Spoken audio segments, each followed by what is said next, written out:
3 days. That's how long Clara Bennett sat on the Ridgewater Depot platform, waiting for a man who would never come. Her trunk stood beside her like a tombstone, marking the death of every promise she'd believed. No food, no money, no future. Just the hollow knowledge that somewhere in this frontier town, her intended groom had married another woman without warning her.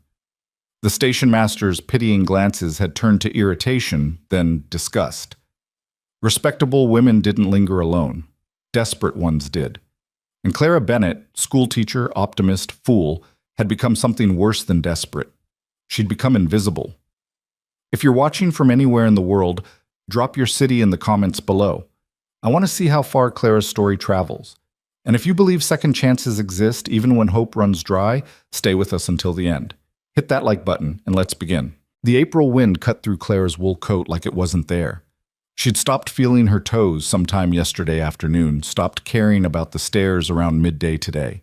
The platform stretched before her, weathered planks stained dark by decades of boot leather and tobacco spit, and she'd memorized every knot, every nail head, every gap between boards wide enough to lose a coin.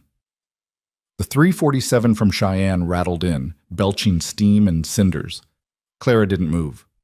She'd learned that trains brought hope only to people who still had destinations. "Ma'am." The station master's voice had lost its courtesy 2 days ago. Now it carried the flat insistence of a man dealing with an obstruction. "You can't stay here come nightfall. Got regulations." Clara lifted her eyes. Martin Jeffers stood 6 feet back, as if proximity to failure might be contagious. His brass buttons caught the late afternoon light, official and unforgiving. "I'm waiting for someone," she said. The words tasted like ash. She'd said them so many times they'd stopped meaning anything. "No, ma'am, you're not." Jeffers pulled a telegram from his vest pocket, handled it like something diseased. "This came yesterday. Figured you'd want to know formal-like."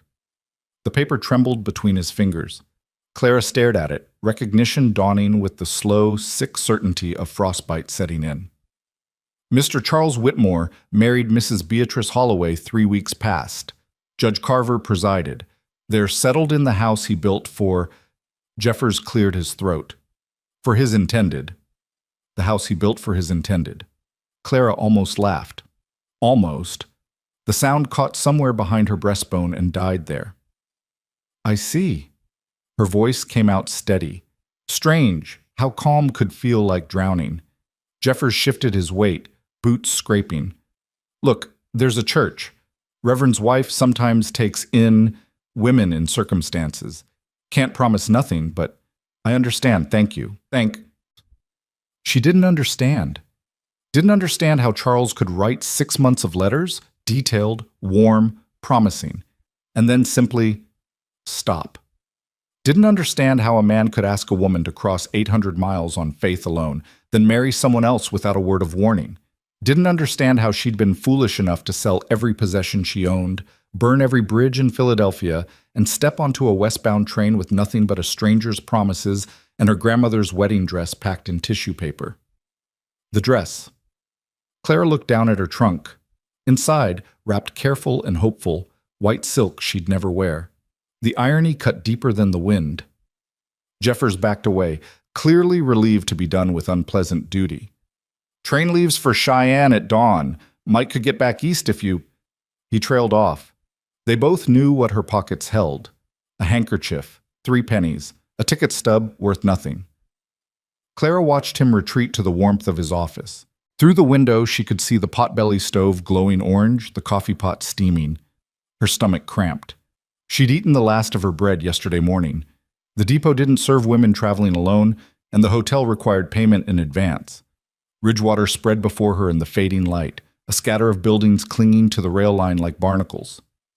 False-fronted shops, a livery, what might be a saloon. Beyond them, prairie rolled away in endless swells of brown and sage green, broken only by distant mountains still white with snow. The land looked like it had been carved by a blade. Hard, unforgiving, exact, beautiful, in a way that had nothing to do with mercy. A woman crossed the street below, skirts kicking up dust. She glanced toward the depot, saw Clara, and deliberately looked away. Too quick, too pointed. Clara recognized the expression. She'd seen it in Philadelphia, too. That particular calculation respectable women made when measuring another woman's fall from grace. Fallen. The word lodged in her throat. She'd fallen, all right, straight off the edge of the world. The sun touched the mountains, bleeding gold across their peaks. Clara thought about walking, just walking into that empty land until her legs gave out and the prairie took her, clean, final. No more shame, no more hunger, no more watching strangers decide she wasn't worth kindness. Movement near the platform stairs caught her eye. A boy. Small, maybe 6 or 7, dressed in clothes a size too large. He climbed the steps one careful foot at a time, brown eyes fixed on Clara with unsettling intensity. She should look away, should gather what remained of her dignity and pretend children didn't exist. But the boy approached with the fearless certainty of the very young, stopping just beyond arm's reach. "Are you sad?" he asked. Clara's throat tightened. "Yes." "How come?" "That's a complicated question." The boy considered this, head tilted. "Papa says complicated means grown-ups don't want to explain."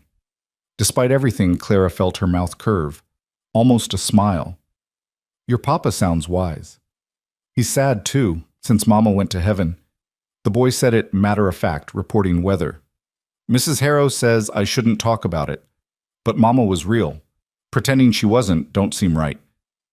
Something cracked in Clara's chest. She looked at this small, serious child and saw herself reflected back, someone insisting on truth when lies would be so much easier. "No," she said softly.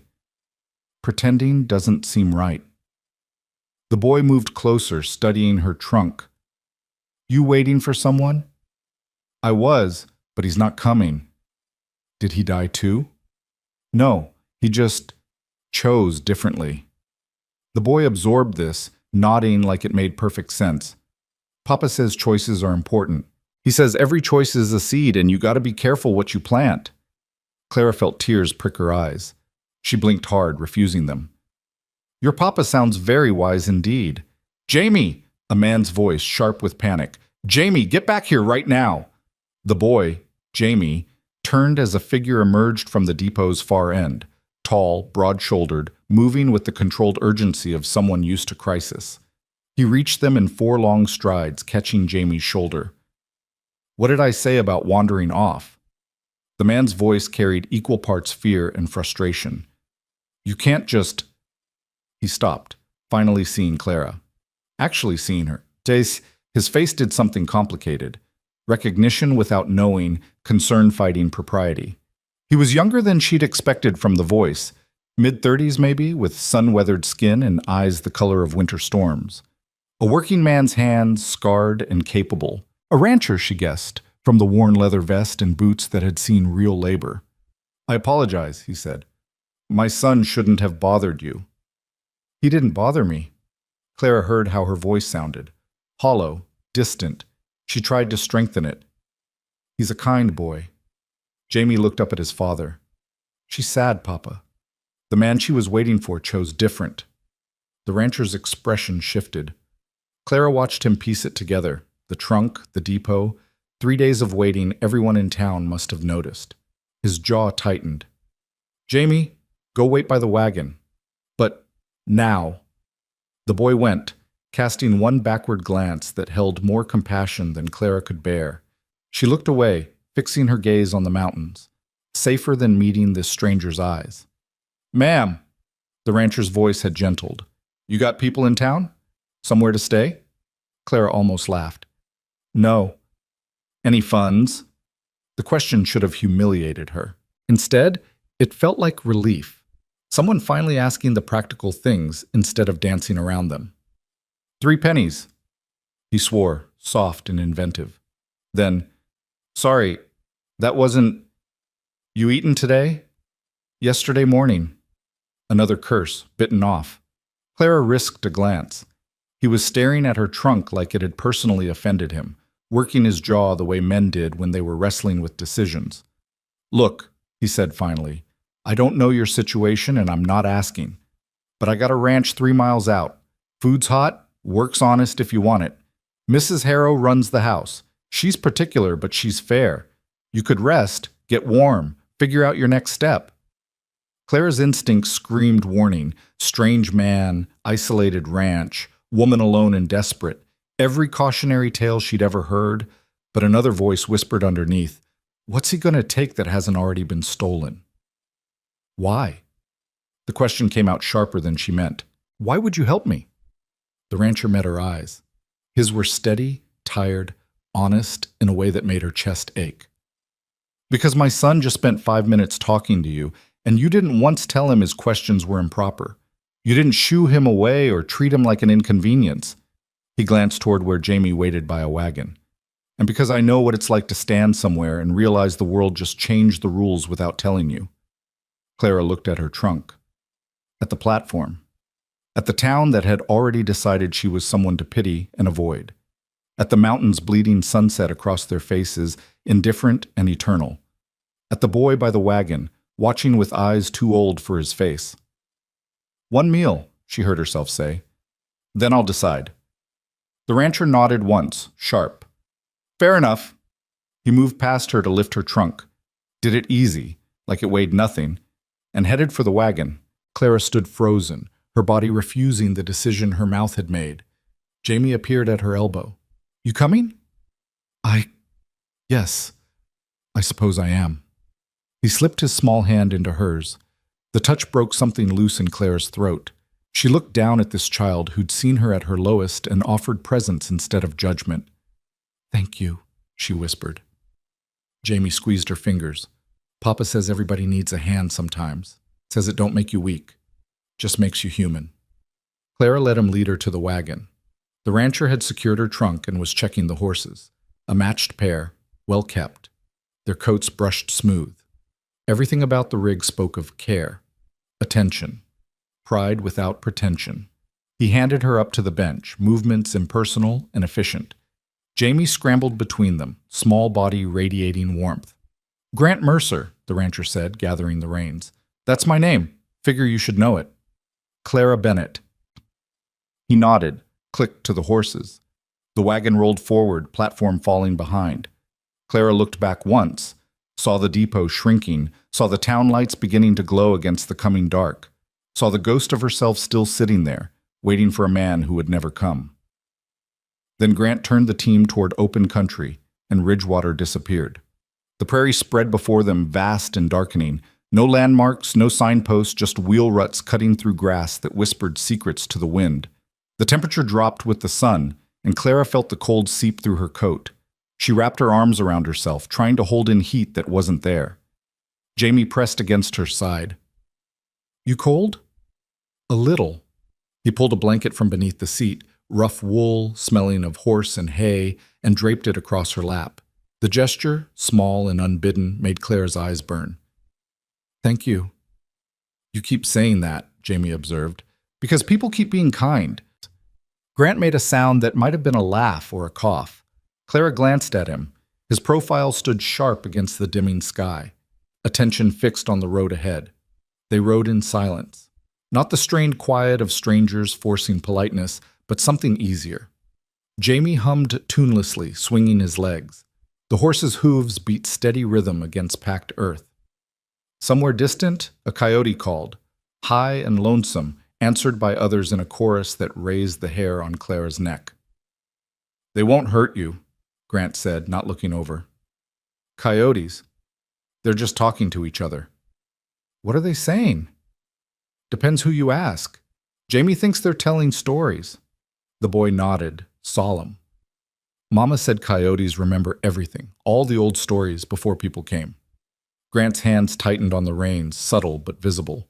Clara recognized that flinch, the way grief could ambush you through a child's innocent words. "Your mama sounds like she was a storyteller," Clara said softly. Jamie brightened. "She was. She knew stories about everything, the mountains, the stars, the—" He stopped, looking up at his father. "Is it okay to talk about Mama?" Grant's throat worked. "Yeah, son. It's okay. Mrs. Harrow says it makes you sad." "Mrs. Harrow means well, but your mama was real like you said. Talking about her keeps her real."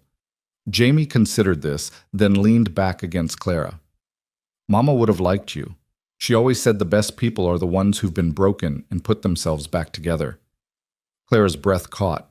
She felt Grant's attention shift, felt him measuring her reaction. She kept her eyes forward, blinking against the sting. I'm not sure I've managed the putting back together part yet. That's okay, Jamie said. Maybe you just need the right glue. This time Grant definitely laughed. Rough and surprised and genuine. Clara felt an answering smile tug at her mouth despite everything. They crested a rise and the ranch appeared below. Not large, but solid. A two-story house with a wide porch, barn, and outbuildings forming a rough square around a central yard. Lamplight glowed in the windows, warm and beckoning against the gathering dark. Home, Clara thought, then crushed the word before it could take root. Grant pulled the wagon into the yard. Before he'd fully stopped, the front door opened and a woman emerged, tall, spare, dressed in black with gray hair pulled severe. She stood on the porch like a general surveying troops, and her expression when she saw Clara could have frosted glass. Grant Mercer, what have you done? Grant climbed down, offered Clara his hand. She took it, aware of the woman's sharp eyes tracking every movement. Brought someone who needs supper, Mrs. Harrow. This is Miss Bennett. She'll be staying the night. Will she now? Mrs. Harrow descended the steps, stopping a careful distance away. She looked Clara over, thorough, assessing, missing nothing. The worn coat, the pinched face, the desperate edge poorly hidden. Clara lifted her chin. She'd been examined before. She could endure it again. I don't run a charity house, Mrs. Harrow said. Didn't ask you to. Asked you to set another place at supper. The two of them locked eyes. Clara recognized the dynamic, old argument, familiar ground. Mrs. Harrow's expression suggested she'd lost this fight before and didn't enjoy repeating the experience. Fine, but she works for her keep, even if it's just one night. I won't have idleness under this roof. Fair enough. Grant turned to Clara. That acceptable to you? Every instinct screamed at her to refuse, to protect what remained of her pride. But her stomach cramped with hunger, and the lamplight looked so warm, and she was so tired of being cold. Yes, thank you. Mrs. Harrow sniffed. We'll see if you're still thankful after you meet my standards. Come on then, can't have you dripping platform dirt through my clean house. She turned and marched inside. Clara looked at Grant. She's not as harsh as she sounds, he said quietly. Lost her husband and 2 sons to fever 5 years back. Edges got sharp to keep herself together. Clara understood that. Understood it bone deep. Jamie grabbed her hand. I'll show you where to put your things. He pulled her toward the house. Clara glanced back once, found Grant watching with an expression she couldn't read. Then Jamie tugged harder, and she let herself be led inside. The house smelled of bread and wood smoke and lye soap, clean, honest smells that made something in Clara's chest unclench. The main room held a stone fireplace, rough-hewn furniture, braided rugs worn soft with age. Nothing fancy, but everything tended, cared for. Mrs. Harrow appeared from what must be the kitchen, carrying a basin of warm water and a towel. Wash up, you look half dead. She set the basin on a side table, pointed to a hallway. Second door on the left. You'll find clean clothes on the bed. They were She paused. They'll fit well enough. Change and come to supper. We eat at 6 sharp. She disappeared back into the kitchen before Clara could respond. Jamie grinned up at her. She likes you. When she doesn't like people, she makes them wash in the yard. Clara couldn't help it. She laughed. Actually laughed, the sound startling in her own ears. The room Mrs. Harrow had indicated was small but immaculate. A narrow bed, a washstand, a window looking out toward the mountains. And on the bed, laid out careful, a simple dress, dark blue calico, practically new. Clara touched the fabric. Soft, well-made, worn by someone who'd cared for their belongings, someone who'd died, leaving a closet full of clothes that no longer fit anyone. She changed quickly, hands shaking from more than cold. The dress fit almost perfectly, just slightly loose in the shoulders. Clara caught her reflection in the washstand mirror and barely recognized herself. 3 days of waiting had carved hollows in her cheeks, shadowed her eyes, aged her a decade. But the dress made her look almost human again. She washed her face and hands, finger-combed her hair into something approaching order, and returned to the main room. The table had been set, 4 places, plain white dishes, a pitcher of milk. Steam rose from a tureen in the center, and the smell made Clara's knees weak. Grant stood by the fireplace, watching the flames. He'd washed too, changed his shirt. When he turned and saw her, something flickered across his face. That was Sarah's favorite dress. Sarah. The name settled into the room like a presence. I'm sorry, Mrs. Harrow said, no, it's good. Seeing it worn again. He looked away, throat working. She'd want it used, not packed away gathering dust. Mrs. Harrow emerged from the kitchen carrying a platter of bread. Sit. Food's ready. They gathered at the table, Grant at the head, Jamie to his right, Clara across from the boy, Mrs. Harrow at the foot. The housekeeper ladled stew into bowls, thick with vegetables and meat, rich enough to make Clara's mouth water. We say grace in this house, Mrs. Harrow announced, fixing Clara with a pointed look. Grant cleared his throat. Actually, Mrs. Harrow, I think we can— No. Clara met the older woman's eyes. If that's the custom, I'll respect it. Mrs. Harrow's expression softened fractionally. She bowed her head.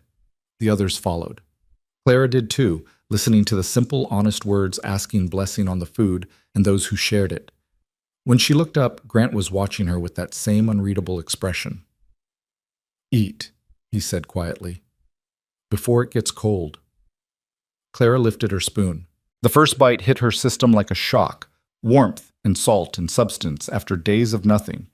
She forced herself to eat slowly, aware of Mrs. Harrow's assessing gaze. Jamie chattered between bites, telling stories about the ranch, the horses, a new calf born last week. Grant listened with the patience of someone used to his son's running commentary, occasionally redirecting when Jamie's stories spiraled too far afield. Mrs. Harrow watched them all, especially Clara. Testing, measuring. When the meal ended, Clara moved to clear the table without being asked. Mrs. Harrow made a small sound, surprise, maybe approval. You wash, I'll dry. They worked in silence, falling into easy rhythm. Clara washed each dish careful, thorough, the way her grandmother had taught her. Mrs. Harrow dried with the same attention to detail. You're not what I expected, the older woman said finally. What did you expect? Someone softer, someone who'd cry or make excuses or need coddling, she chummed. Clara set another plate in the rack. I've done my crying. Doesn't change anything. No, it doesn't.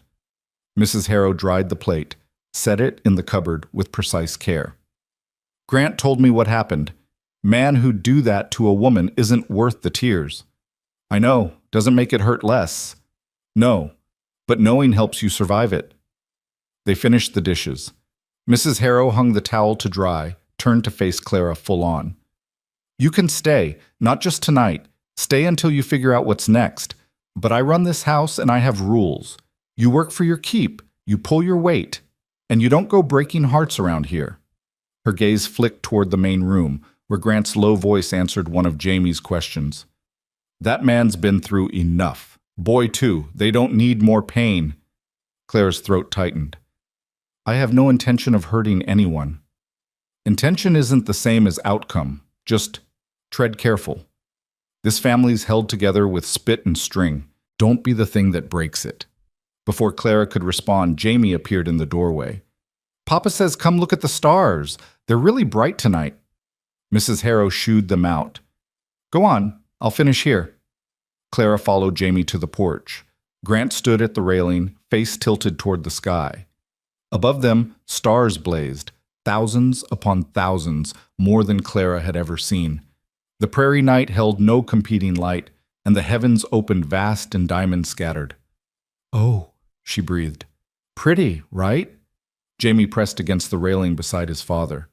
Mama used to tell me the stars were holes in the sky where heaven's light shines through. Grant's hand found his son's shoulder. She did. They stood together, 3 people brought together by circumstance and need, watching light that had traveled unimaginable distances just to reach this moment. Clara felt something shift in her chest. Not hope. She didn't dare trust that yet.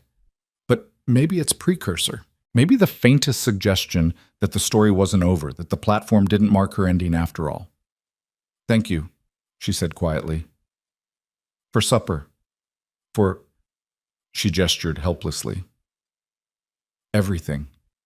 Grant looked at her, really looked, and Clara saw understanding in his eyes, the kind that came from standing in his own dark places.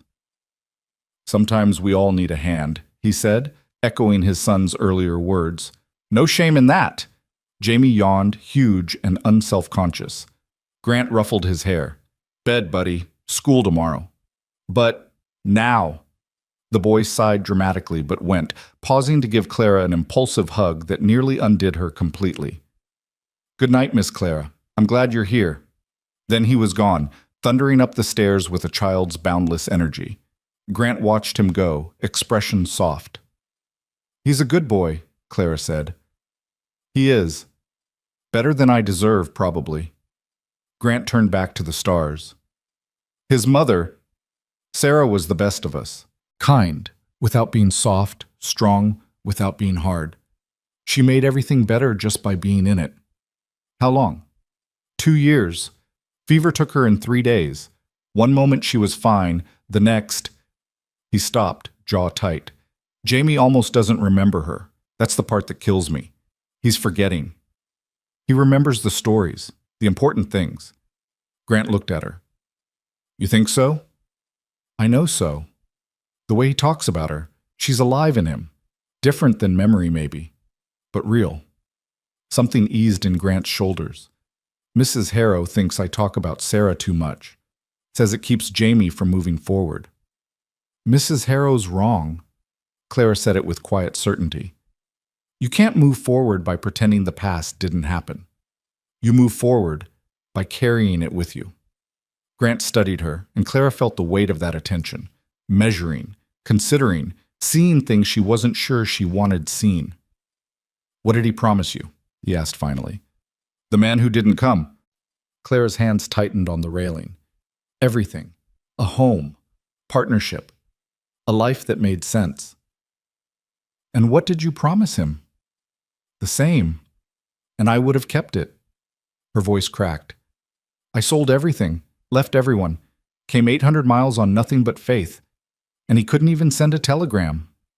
The fury surprised her, sudden and clean, burning through the numbness that had settled over the past 3 days. She'd been so focused on shame, on failure, that she'd forgotten to be angry. Grant nodded slowly. "Good." "Good? Anger's healthy, means you're not broken all the way through." He pushed off the railing. "Get some rest, Miss Bennett. Morning comes early around here, and Mrs. Harrow wasn't joking about earning your keep." He headed inside, pausing at the door. For what it's worth, his loss. Anyone who'd walk away from a promise like that isn't worth the breath it takes to curse them. Then he was gone, leaving Clara alone with the stars and the vast, whispering prairie. She stood there until the cold drove her inside. The house had settled into quiet. Mrs. Harrow's door closed, Grant's footsteps overhead as he checked on Jamie. Clara climbed to the room she'd been given, found the lamp already lit, the bed turned down. She sank onto the mattress, feeling every mile she'd traveled, every disappointment she'd endured. The dress, Sarah's dress, smelled faintly of lavender and cedar. Someone else's life, wrapped around her like armor. Clara looked out the window at the mountains standing black against the star-filled sky. Somewhere beyond them lay Philadelphia, the life she'd known, the person she'd been. That woman felt impossibly distant now. That woman had believed in letters and promises, had thought love meant certainty. This woman, the one sitting in a dead woman's dress in a stranger's house, knew better. But as she slid under the quilts and felt their weight settle over her, Clara allowed herself one dangerous thought. Maybe knowing better wasn't the same as knowing everything. Maybe there were still surprises left. Maybe the platform wasn't the end. Maybe it was just the beginning of something else entirely. Outside, a coyote called, high and lonesome and strangely beautiful. Clara closed her eyes and let sleep take her, falling into dreams where the stars burned holes in the sky and heaven's light poured through, bright enough to guide even the most lost traveler home. Dawn came cold and exact, light spilling across the prairie like water finding its level. Clara woke to the sound of boots on hardwood below, the creak of the stove being stoked, the low murmur of voices planning the day's work. For a moment she lay still, disoriented by quilts that smelled of cedar and a ceiling she didn't recognize. Then memory returned. The platform, the waiting, the choice that had brought her here. She dressed quickly in Sarah's blue calico, fingers clumsy with cold. The washstand held fresh water, ice-edged but clean. Clara scrubbed her face until her skin stung, pinned her hair with shaking hands, and descended to face whatever Mrs. Harrow's standards demanded. The kitchen was bright with lamplight and busy with purpose. Mrs. Harrow stood at the stove, flipping flapjacks with the precision of a woman who'd fed working men for decades. She glanced up as Clara entered, sharp eyes cataloging everything from the neatly pinned hair to the straight shoulders. "Coffee's hot. Pour yourself a cup and start on those dishes from last night's prep. They've been soaking." No good morning, no pleasantries. Just expectation delivered in a voice that brooked no argument. Clara poured coffee, strong enough to strip paint the way frontier women made it, and moved to the sink. The dishes waited in gray water, grease congealed on their surfaces. She rolled up her sleeves and began scrubbing, falling into the rhythm her grandmother had taught her. Clean the worst first, work methodical, waste nothing. Mrs. Harrow watched from the corner of her eye, saying nothing but missing nothing either. After 10 minutes she grunted, which Clara interpreted as approval. "You know your way around a kitchen. My grandmother raised me. She believed idle hands invited trouble." "Smart woman." Mrs. Harrow flipped the last flapjack onto a platter. "Set the table. 4 places. Grant takes his coffee black, Jamie drowns everything in milk, and I like mine with 1 sugar." Clara dried her hands and moved to comply. The table was already laid with plates. She added cups in the coffee pot, retrieved milk from the cold box on the back porch, found sugar in a tin marked in careful script. Everything in this house had its place, its order, its reason. Grant appeared as she was setting out forks, Jamie trailing behind him like a sleepy shadow. The boy's hair stood up and back and his eyes were half closed against the lamplight. "Morning," Grant said, voice rough with early hours. His gaze found Clara, held for a beat, then moved to Mrs. Harrow. "Smells good. Always does. Sit down before it gets cold." They gathered at the table, the same configuration as supper. Mrs. Harrow said grace, shorter this morning, focused on the day's work and safety for those doing it. Clara kept her head bowed, aware of Jamie peeking at her between his father's arm and the table edge. The flapjacks were perfect, golden, fluffy, sweet with molasses. Clara ate slowly, mindful of her stomach after days of deprivation.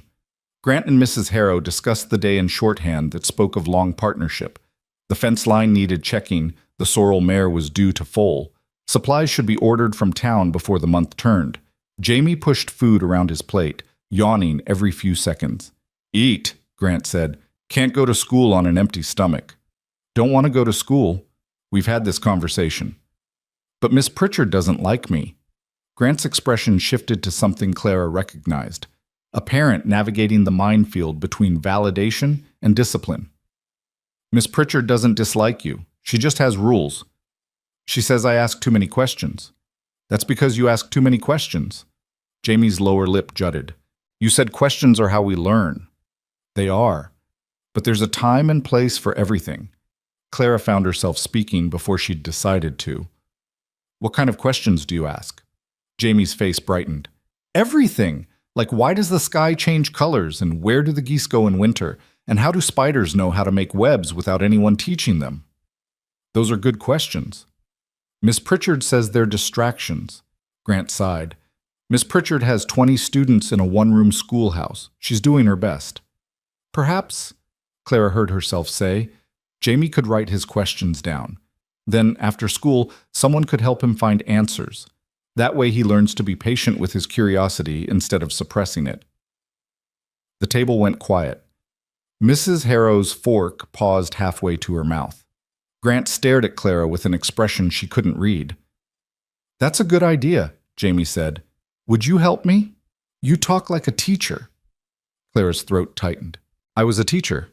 In Philadelphia. Before—" She stopped. the platform rising in her mind like a specter. Before you came west, Grant's voice was careful, neutral. What did you teach? Primary grades, reading, arithmetic, composition, history when we had time for it. Mrs. Harrow set down her fork with deliberate precision. And you gave that up to marry a stranger? The question hung sharp in the air. Clara met the older woman's gaze, refusing to flinch. I gave it up for a promise.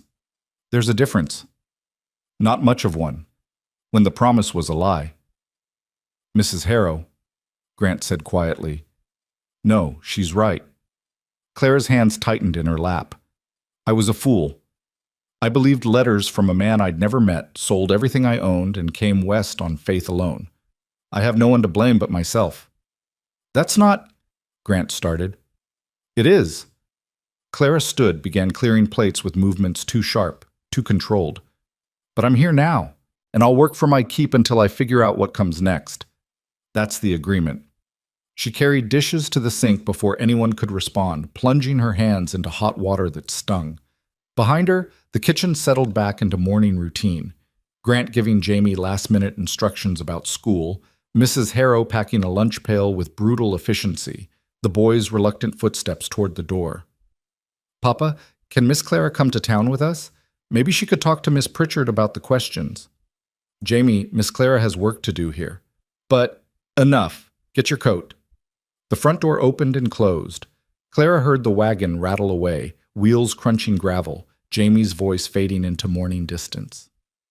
Then silence, broken only by the tick of the mantel clock and the hiss of dishwater against porcelain.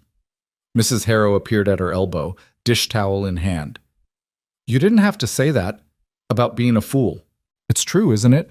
Truth and wisdom aren't the same thing. The older woman began drying dishes with her characteristic precision.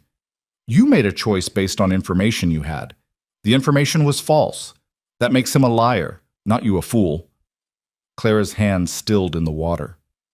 You're being kind. I'm being accurate. There's a difference. Mrs. Harrow stacked the dried plates with sharp efficiency. Now, Grant said you could stay until you figure out what's next. That means you need to actually figure it out, not just hide here washing dishes. I'm not hiding. Aren't you? Clara turned to face her. Mrs. Harrow stood with arms crossed, expression unreadable. What would you have me do? I have 3 pennies and a trunk full of useless belongings. I can't go back east. I sold everything to come here. I can't stay in town. I have no connections, no references. This ranch is the only thing standing between me and… She stopped, unwilling to name the alternatives. Between you and what? Starvation? Prostitution? Working yourself to death in a laundry? Mrs. Harrow's voice was harsh, but her eyes held something almost like understanding. You're educated. That's currency, even out here, especially out here. There are no teaching positions. The town has Miss Pritchard. The town does, but there are 5 other settlements within riding distance, all growing, all needing schools. And there are ranches, families with children who need educating but can't spare the time for a 5-mile ride to town every day. Clara stared at her. You're suggesting I become a traveling teacher? I'm suggesting you use what you have instead of mourning what you lost. Mrs. Harrow hung the towel with precise care. But first, you need to stop acting like you're temporary. You're here. Make it matter. She left the kitchen before Clara could respond. Through the window, Clara watched her cross the yard toward the chicken coop, moving with the purposeful stride of a woman who'd long ago decided that sentiment was a luxury she couldn't afford. Make it matter. The words settled into Clara's chest, heavy and uncomfortable. She finished the dishes, wiped down the counters, swept the floor. Then she stood in the empty kitchen, listening to the house breathe around her. Upstairs, floorboards creaked. Somewhere outside, a horse whinnied. The world moved forward whether she was ready or not. Clara found Mrs. Harrow in the chicken coop, scattering grain with economical movements. The hens clustered around her feet, clucking contentment. I want to help, Clara said. Truly help. Not just wash dishes until I've worn out your hospitality. Mrs. Harrow scattered another handful of grain. You know anything about livestock? No. Gardening? My grandmother kept a small plot. Vegetables, mostly. Preserving? Canning? Some. She taught me the basics. Mrs. Harrow considered this, head tilted like one of her hens evaluating a strange insect. All right, here's how this works. You pull your weight on the daily tasks: cooking, cleaning, laundry, mending. That earns your room and board. You want wages on top of that, you need to contribute something more. Such as? The accounts are a mess. Sarah used to keep the books, and Grant's tried, but numbers aren't his strength. If you can make sense of the ledgers, track expenses, figure out where the money's actually going, that's worth paying for. Clara felt something spark in her chest. I can do that. I kept the school's accounts for 3 years. Then prove it. Books are in the desk in the front room. You get them sorted, show me you know what you're doing, and we'll talk wages. Mrs. Harrow fixed her with a stern look. But understand, this isn't charity. You fail to deliver, you're still washing dishes and nothing more. I understand. Good. Now make yourself useful. Those eggs aren't going to collect themselves. Clara spent the morning learning the ranch's rhythms. She collected eggs, warm and perfect, nested in straw, and learned which hens were friendly and which would peck given half a chance. She helped Mrs. Harrow hang laundry, fighting wind that tried to tear the sheets from her hands. She scrubbed the front porch, swept the main room, beat rugs until her arms ached and dust clouded the air. And through it all, she felt herself settling. Not comfortable, not yet, but present. Here. Real. After lunch, cold beef and bread, eaten standing because Mrs. Harrow didn't believe in idle sitting, Clara approached the desk in the front room. It was solid oak, scarred with use, and its surface disappeared beneath a chaotic sprawl of papers. Receipts, invoices, scribbled notes, pages torn from ledgers and stacked without order. Clara pulled out the chair and sat down, surveying the mess with the same feeling she'd had facing a classroom of rowdy students, intimidated but determined. She began sorting. Feed invoices in one pile, equipment purchases in another, sale records in a third. Slowly, patterns emerged. The ranch operated on slim margins. Most places did, but the spending showed discipline. No frivolous purchases, nothing wasted, just the steady accumulation of necessary expenses that kept a working ranch functioning. But there were gaps, missing receipts, dates that didn't align, numbers that had been crossed out and rewritten without explanation. Clara found a clean ledger and began transcribing, creating order from chaos. Hours passed. The light shifted across the desk, tracking the sun's movement. Her hand cramped, but she kept writing, finding a strange satisfaction in the columns aligning, the totals balancing, the story of the ranch revealing itself in numbers and ink. She was so absorbed she didn't hear the wagon return until Jamie burst through the front door. "Miss Clara, you're still here!" She looked up, blinking against the adjustment from figures to faces. Jamie stood in the doorway, face bright with relief so genuine it made her chest ache. "Of course I'm still here. Where else would I be?" "I thought maybe you'd leave. People always leave." The words carried weight beyond his years. Clara set down her pen and gave him her full attention. "I'm not leaving today. Is that good enough?" Jamie considered, then nodded. "Can you help me with my questions now? I wrote 3 new ones during arithmetic." "Let me see." He produced a slate carefully chalked with round, laborious letters. "Why do clouds move? Where does the wind come from? How do birds know which way is south?" Clara studied the questions, feeling Mrs. Harrow's earlier words echo. Make it matter. These are excellent questions. And I think we can find answers, but it'll take some research. Do you have any books here? Mama had some. Papa keeps them in his room. Grant's voice came from the doorway, startling them both. "It's all right. You can use them." He leaned against the frame, still wearing his work coat, dust on his shoulders and exhaustion in his eyes. But when he looked at his son's eager face, something softened. "Go get them, Jamie." Carefully. The boy thundered upstairs. Grant moved into the room, glancing at the desk where Clara's careful columns marched across the ledger page. "Making progress?" "Some. Your expenses are reasonable, but the record-keeping is—" She stopped, searching for diplomacy. "A disaster, you can say it." "Disorganized, but salvageable." Grant pulled out another chair, sank into it with a sigh that spoke of long hours and hard labor. Sarah was the organized one. She could look at this mess and see exactly where every penny went. He gestured helplessly. I try. It's not enough. You're running a ranch alone with a child to raise. You're doing more than enough. He looked at her then, really looked, and Clara felt the intensity of that attention like a physical thing. Mrs. Harrow said you offered to help Jamie with his schoolwork. If that's acceptable, I didn't mean to overstep. You didn't. Grant's jaw worked. He's struggling. Not with the learning. He's bright as they come. But he asks questions Miss Pritchard doesn't have time to answer, and then he gets frustrated and acts out. It's become a problem. Questions aren't a problem. They're an opportunity. Not everyone sees it that way. Then not everyone should be teaching. The words came out sharper than she'd intended. Grant's eyebrows rose, but before he could respond, Jamie returned with an armload of books. He dumped them on the desk beside Clara's ledgers. A mixed collection, some leather-bound and serious, others worn from constant handling. Clara picked up the top volume, The Natural Philosophy of Common Things. She opened it carefully, saw Sarah Mercer written in careful script on the flyleaf, and felt an echo of the woman who'd owned these books, worn the dress Clara now inhabited, lived in this house and loved these people. Your mother was a reader, she said softly. Jamie nodded. She said books were windows. You could look through them and see places you'd never go. She was right. Clara found the index, ran her finger down the entries. Here, on the nature and movement of clouds. Shall we read it together? They bent over the book, Jamie pressed against her side, his finger following the words as Clara read aloud. Grant watched from his chair, expression unreadable. The text explained atmospheric pressure, temperature differences, the water cycle illustrated with diagrams. Jamie listened with fierce concentration, interrupting only to ask clarifying questions that showed he was actually thinking about the concepts. When they finished, he looked up at Clara with shining eyes. So, clouds are just water that got too high and too cold?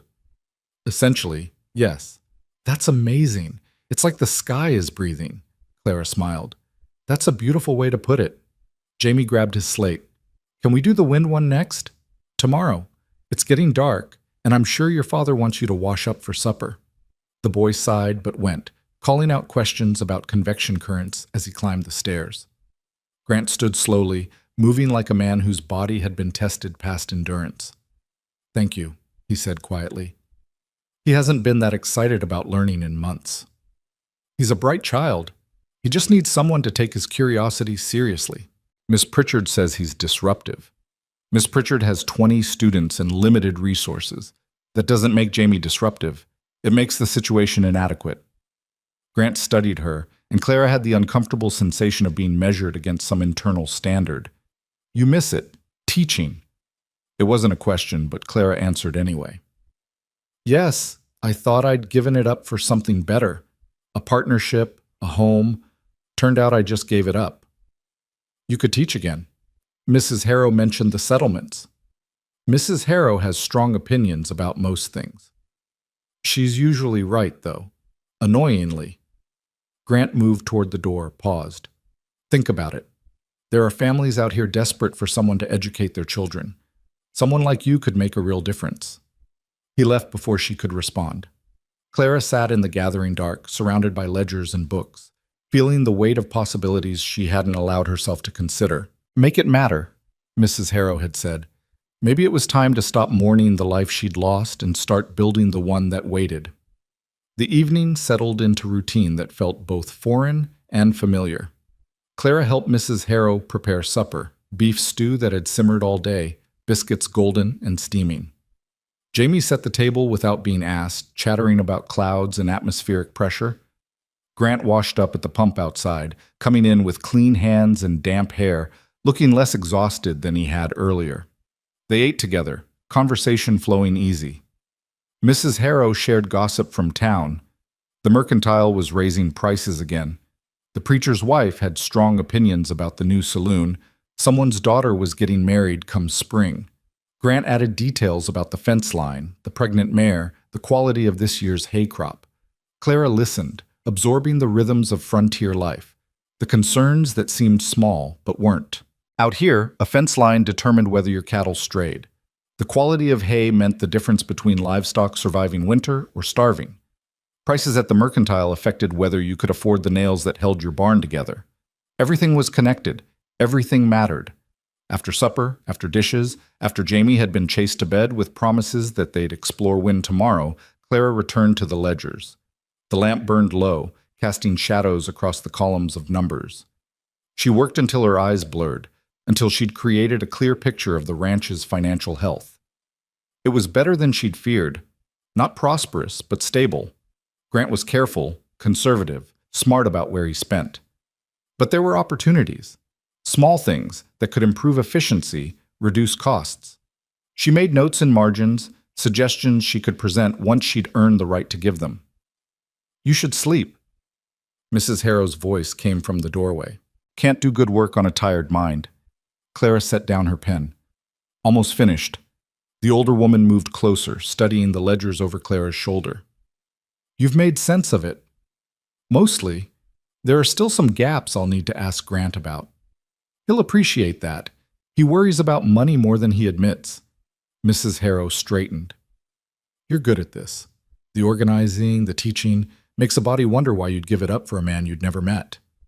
Clara's hands tightened in her lap. "I was lonely. I thought marriage would fix that." "Marriage doesn't fix loneliness, just gives you company while you feel it." The blunt honesty startled a laugh from Clara. "Is that the voice of experience?" 23 years married, 2 of them happy." Mrs. Harrow's expression softened fractionally. "I loved my husband, but love and happiness aren't the same thing. Took me years to learn that." "What changed? The 2 happy years? When were they?" "The last 2, when we finally stopped trying to fix each other and just were." Mrs. Harrow's voice went quiet. "Then the fever took him and the boys, and I had to learn how to be alone all over again." Clara looked at this stern, sharp woman and saw the grief underneath, the kind that never quite healed, just scarred over. "I'm sorry." "Don't be. I had more than most people get, and when Grant needed help after Sarah died, I had somewhere to put all that unused love." She moved toward the door, paused. "Point is, you're not the only one who came here running from something. Grant's running from grief. I'm running from memories. Even Jamie's running, though he doesn't know it yet, running toward a mama he can barely remember. And me? What am I running from? That's for you to figure out, but running toward something is usually smarter than running away." She left Clara alone with the ledgers and the lamplight and questions that didn't have easy answers.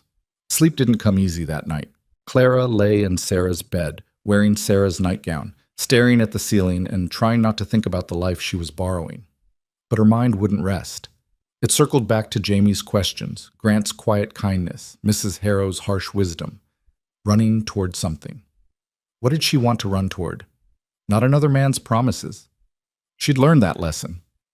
But maybe something of her own, a purpose that belonged to her alone.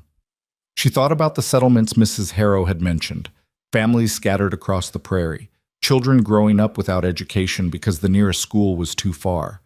She thought about Jamie's bright eyes when he understood about clouds, his hunger for knowledge that Miss Pritchard couldn't satisfy. Maybe there was something there. Not a rescue, not salvation, just possibility. Clara fell asleep thinking about one-room schoolhouses and primers and the particular joy of watching understanding dawn in a child's eyes. She woke to screaming, high, terrified, the sound of a child caught in nightmare. Clara threw off the quilts and ran before she was fully conscious, feet bare on cold wood, nightgown twisting around her legs. Jamie's door stood open, lamplight spilling from within. She found him thrashing in his bed, eyes wide but unseeing, crying for his mama with desperate, broken sobs. Grant was already there, sitting on the edge of the bed, trying to gather his son into his arms. But Jamie fought him, lost in whatever terror gripped his sleeping mind. "It's all right, buddy. I'm here. You're safe." But Jamie couldn't hear him. He screamed and screamed, a wordless sound that scraped Clara's heart raw. She moved without thinking, kneeling beside the bed. "Jamie, Jamie, sweetheart, listen to my voice." Something in her tone cut through. The boy's wild eyes found her face. "You're having a dream, just a dream. But you're safe now. Your papa's here. I'm here. You're safe." She kept her voice low, calm, the same tone she'd used with frightened students. Jamie's breathing hitched, slowed. The screaming faded to whimpers. "That's it. You're doing so well. Just breathe with me. In and out. In and out." Grant watched her over his son's head, expression raw. Jamie's body gradually relaxed. He curled into Clara's arms, small and shaking, tears soaking through her nightgown. "She was leaving again," he whispered. "Mama was leaving, and I couldn't stop her." Clara's throat closed. She looked at Grant, saw the same helpless grief mirrored in his face. "She didn't want to leave," Clara said softly.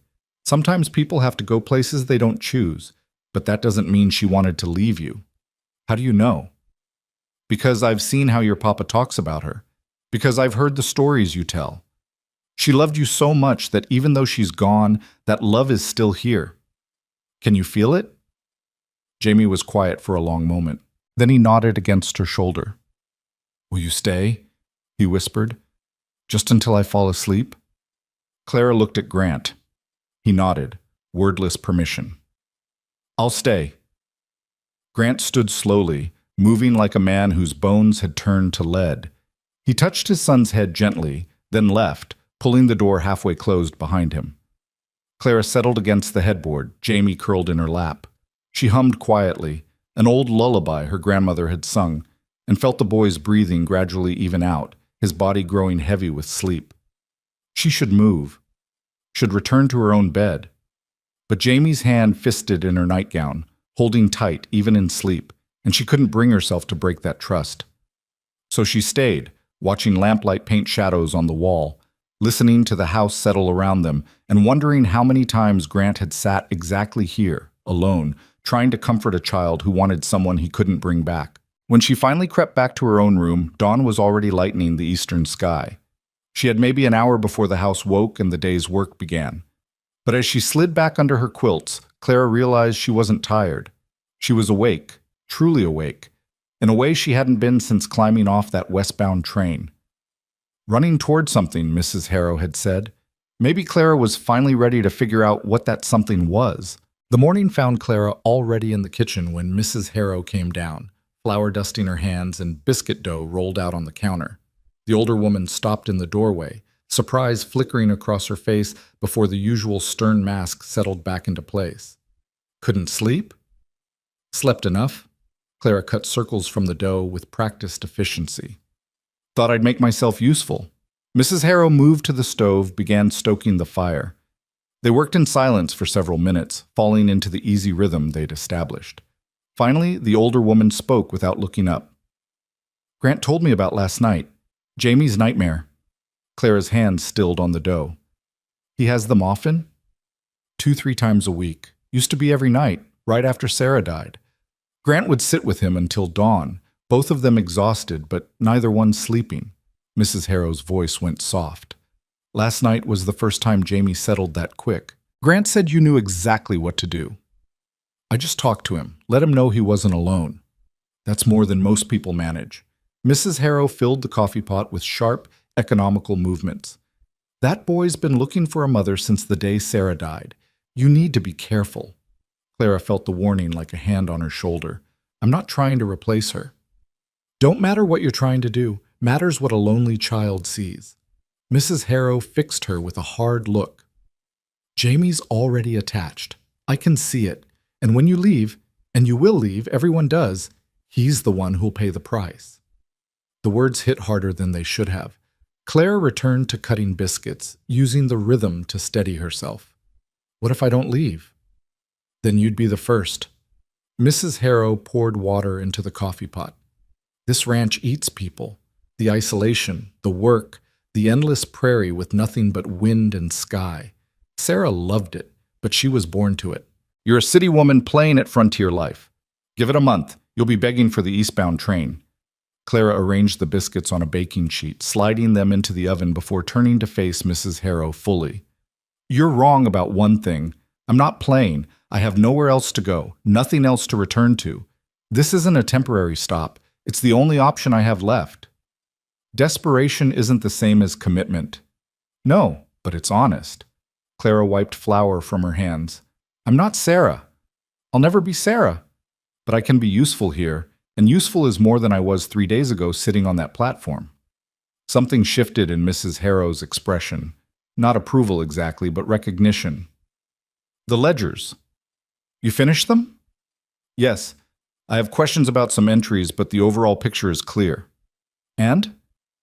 The ranch is stable. Not prosperous, but Grant's managing well with limited resources. There are small efficiencies that could improve margins, adjusting when certain supplies are purchased, negotiating better terms with the feed supplier, possibly selling directly to restaurants in Cheyenne instead of going through the stockyard. Clara kept her voice level, professional. Nothing dramatic, just careful adjustments. Mrs. Harrow studied her for a long moment. You sound like you're planning to stay a while. I sound like someone doing the job I was asked to do. The coffee began to boil. Mrs. Harrow lifted it from the heat, her movements precise. When she spoke again, her voice had lost some of its edge.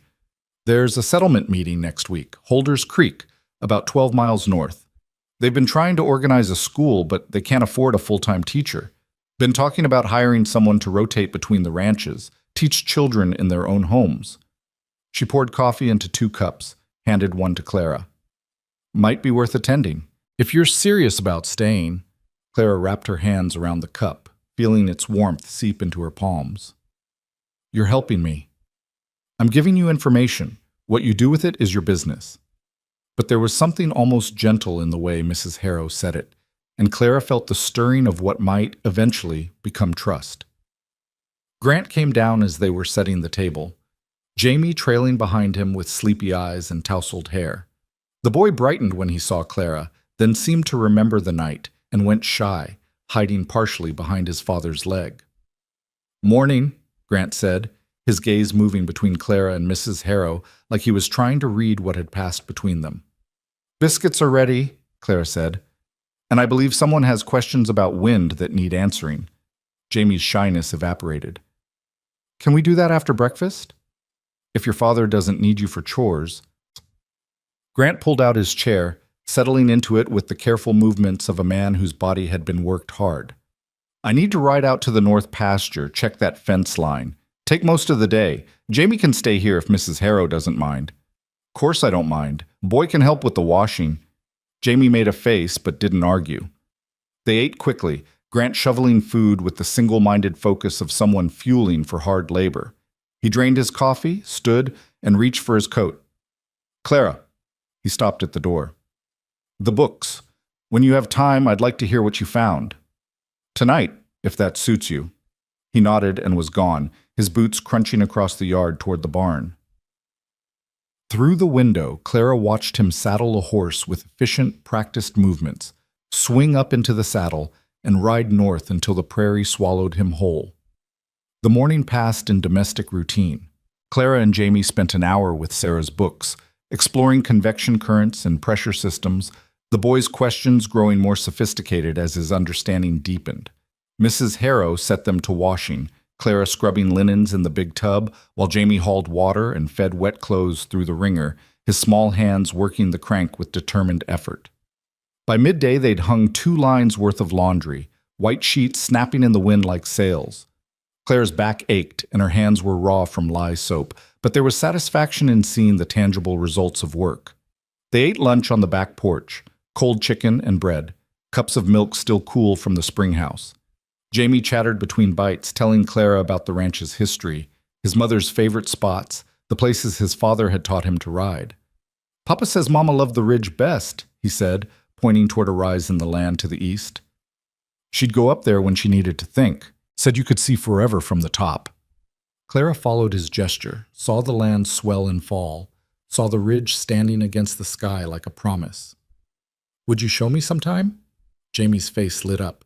Really? Papa never wants to go. Says it makes him too sad. Then maybe we shouldn't. No, it's okay. Mama would want people to see it. She always said beautiful things are meant to be shared. Clara looked at this small boy carrying his mother's philosophy like a torch and felt her throat tighten. Then yes, when there's time, you can show me. The afternoon brought a visitor. Clara was in the main room working on the ledgers when she heard hoofbeats in the yard. Through the window, she saw a woman dismounting from a gray mare, tall, angular, dressed in men's trousers and a canvas coat. She moved with the easy confidence of someone utterly comfortable in her own skin. Mrs. Harrow appeared from the kitchen, wiping her hands on her apron. That'll be Ruth Holloway. Owns the spread west of here. Probably wants to borrow something she's too stubborn to buy. She went out to meet the visitor. Clara stayed at the desk, trying not to eavesdrop, but unable to help hearing fragments of conversation through the open door. Heard Grant picked up a stray in town. Not a stray, she's working here. Awful convenient, single woman showing up out of nowhere. Clara's hands tightened on her pen. She'd known this was coming. Small communities didn't tolerate unknowns, and she was as unknown as they came. The door opened, and Mrs. Harrow entered with Ruth Holloway in tow. Up close, the woman looked to be in her 40s, weathered by sun and wind, with shrewd eyes that missed nothing. Miss Bennett, this is Ruth Holloway. Ruth, Clara Bennett.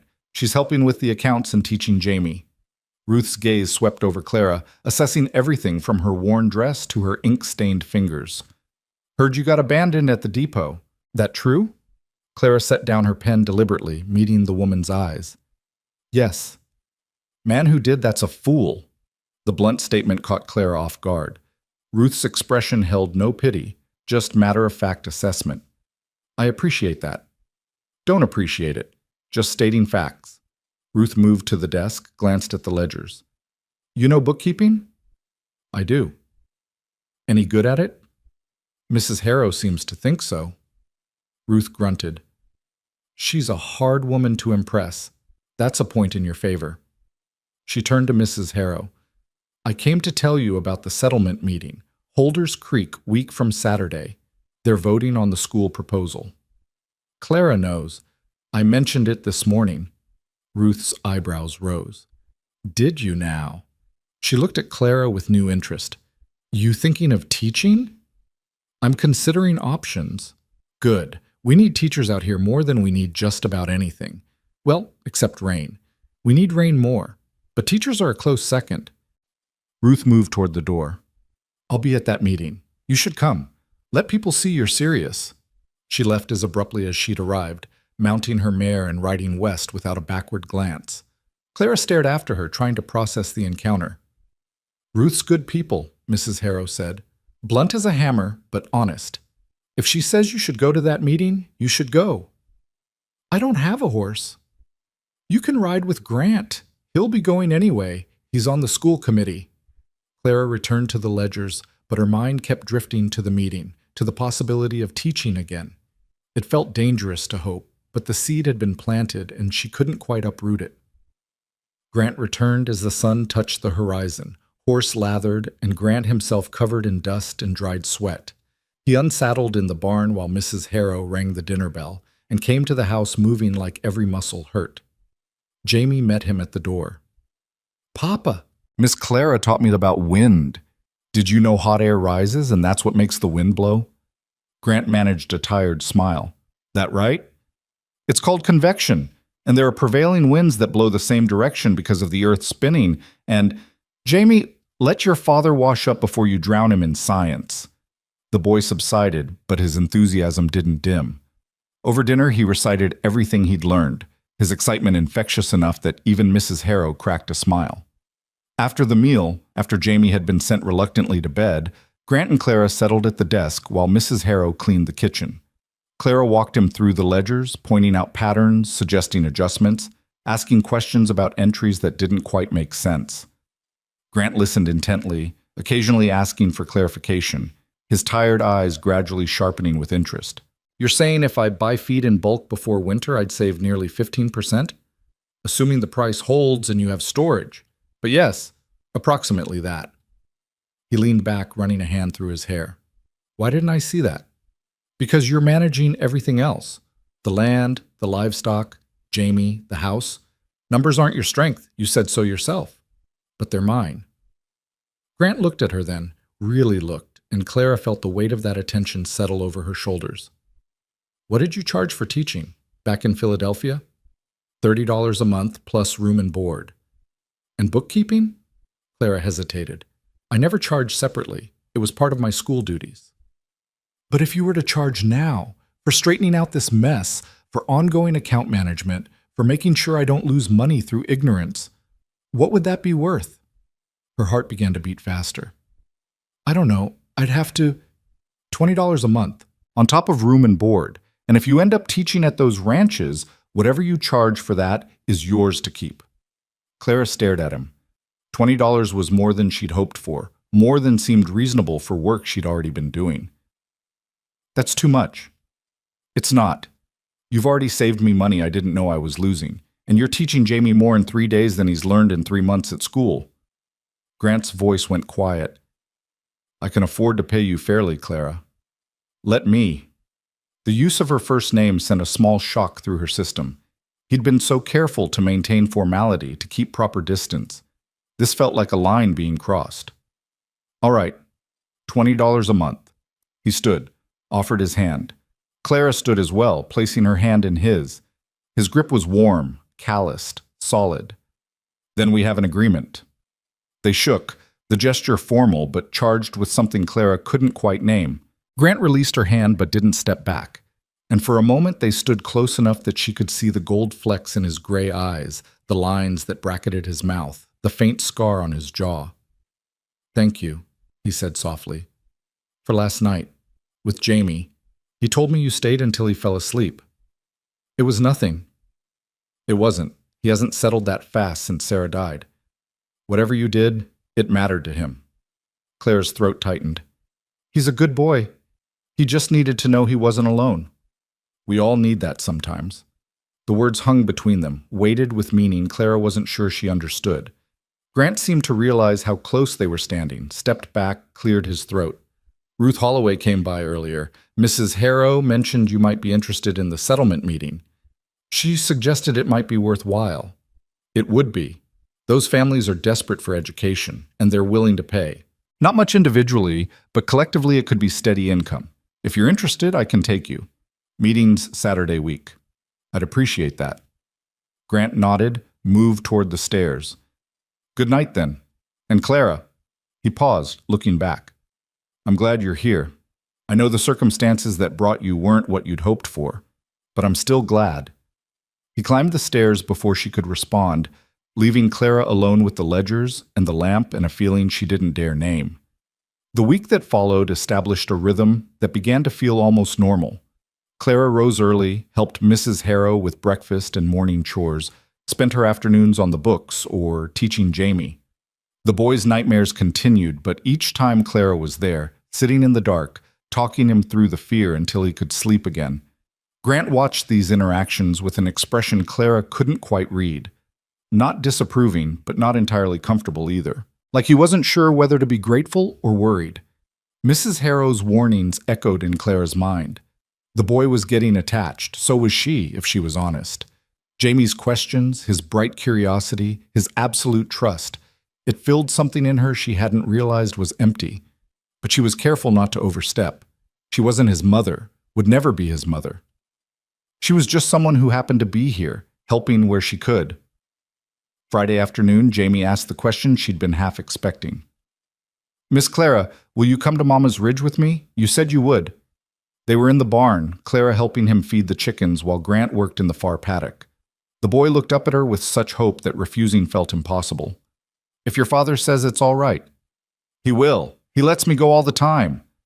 They found Grant mending fence, his hands sure and steady on the wire. He looked up as they approached, wiping sweat from his forehead. Papa, can I show Miss Clara the ridge, please? Grant's expression went carefully neutral. That's a long walk for someone not used to it. I can manage a walk, Clara said quietly. He looked at her, then at his son, and Clara saw the war playing out behind his eyes. The ridge was Sarah's place, sacred ground. Letting someone else there felt like betrayal. But Jamie was watching with such expectation, and Grant couldn't seem to deny his son anything. All right, but stay on the path and be back before dark. Jamie whooped and grabbed Clara's hand, practically dragging her toward the eastern pasture. Grant watched them go, and when Clara glanced back, she saw him standing motionless, still as stone, staring after them with an expression that made her chest ache. The walk took longer than Jamie had implied, the path climbing steadily through grass that whispered against their legs. The boy chattered the whole way, pointing out landmarks. The rock that looked like a turtle, the place where he'd seen a fox, the tree his mother had loved because it grew alone and stubborn in the middle of nothing. The ridge rose before them, not dramatic, but definite. They climbed the final slope and emerged onto a flat expanse of stone and grass with the world spread out below. Clara stopped, breath catching. Jamie hadn't exaggerated. From here you could see forever. The ranch lay small and neat in its valley, the barn and house like toys. Beyond them, the prairie rolled away in every direction, broken only by distant mountains standing blue against the sky. The wind blew constant and clean, carrying the scent of sage and distance. Mama said this is where she felt closest to herself, Jamie said softly. Like she could remember who she was before all the other things. Clara understood that more than she could say. She'd lost herself somewhere between Philadelphia and Ridgewater, between the woman who believed in promises and the woman who'd sat 3 days on a platform waiting for a man who'd never come. But standing here, wind in her hair, and the world spread vast and honest below, she felt something shift. Not healing exactly, but recognition. The person she'd been was gone. The person she might become was still unformed. But here, now, in this moment, she was simply herself. And that was enough. Your mother was wise. She was everything. Jamie's voice went small. I'm forgetting her face. Papa says that's okay, that it's normal, but it doesn't feel okay. Clara knelt beside him, taking his small hands in hers. You're not forgetting her. You're just remembering differently. Every time you ask a question, every time you're kind to someone, every time you notice something beautiful, that's her. Those are the things she gave you, and they're more important than faces. Jamie's eyes filled with tears. You really think so? I know so. He threw his arms around her neck, holding tight.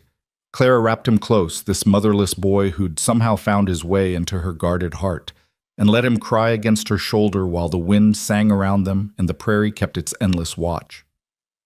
When they finally descended, the sun was touching the horizon and Grant was waiting in the yard. He took one look at Jamie's tear-stained face and Clara's expression and seemed to understand everything. He didn't ask questions, just put his hand on his son's shoulder and guided him toward the house. But as Clara passed, Grant caught her arm gently. Thank you, he said, voice rough. For going. For being what he needed today. Clara met his eyes and saw grief there, yes, but also something else. Something that looked almost like relief. He's easy to care for, she said softly. So are you. The words hung between them, unexpected and honest. Grant seemed to realize what he'd said, released her arm, stepped back. Supper's almost ready. Mrs. Harrow made pot roast. He turned and went inside, leaving Clara standing in the yard with her heart beating too fast and questions she didn't have answers for.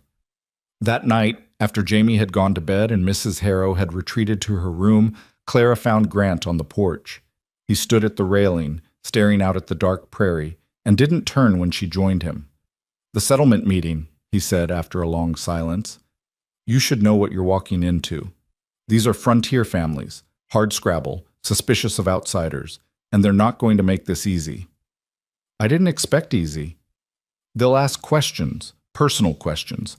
They'll want to know why you're here, what happened in Ridgewater, whether you're reliable, and they'll judge you for being a woman alone. Let them judge. I can't control what people think. Grant turned to look at her then. You're stronger than you seem. I'm desperate. There's a difference. No. His voice was firm. Desperation makes people weak, makes them compromise themselves. You haven't done that. You've kept your dignity, done honest work, treated Jamie with kindness you didn't owe. That's not desperation. That's character. Clara felt heat rise in her cheeks. You don't know me well enough to say that. I know you well enough to know you could have given up a dozen times and didn't. I know you stayed with my son through his nightmares when you had no obligation. I know you're making something from nothing instead of just surviving. He paused. That's more than most people manage. The honesty in his voice made her throat tight. She looked out at the darkness, gathering her thoughts. I was so angry, she said finally, standing on that platform, realizing I'd been a fool.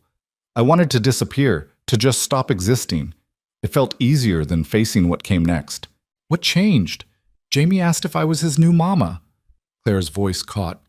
And I realized that even at my lowest, even when I'd lost everything, I could still matter to someone. Not because of what I could give them, but just because I was there. Grant was quiet for a long moment. When he spoke, his voice was rough with emotion. Sarah used to say that showing up was half of love. Just being present, being there when you're needed. The rest, the grand gestures, the promises, those matter less than people think. She sounds like she understood what mattered. She did. And she'd like you, I think. For the same reasons He stopped abruptly. Clara's heart stuttered. The same reasons you what? But Grant was already moving toward the door. It's late. Should get some sleep. Big day tomorrow. He disappeared inside before she could press further, leaving Clara alone with the night and the terrible, wonderful possibility that had just opened up between them. She stood on the porch for a long time, staring at the stars and trying to sort through the tangle of feelings in her chest. Fear and hope, and something that felt dangerously like belonging. Finally, the cold drove her inside. She climbed to her room, changed into her nightgown, and lay in the darkness listening to the house settle around her. Somewhere above, Grant's floorboards creaked. Jamie murmured in his sleep, but didn't wake. Mrs. Harrow's door was closed, her breathing steady. A family, Clara thought.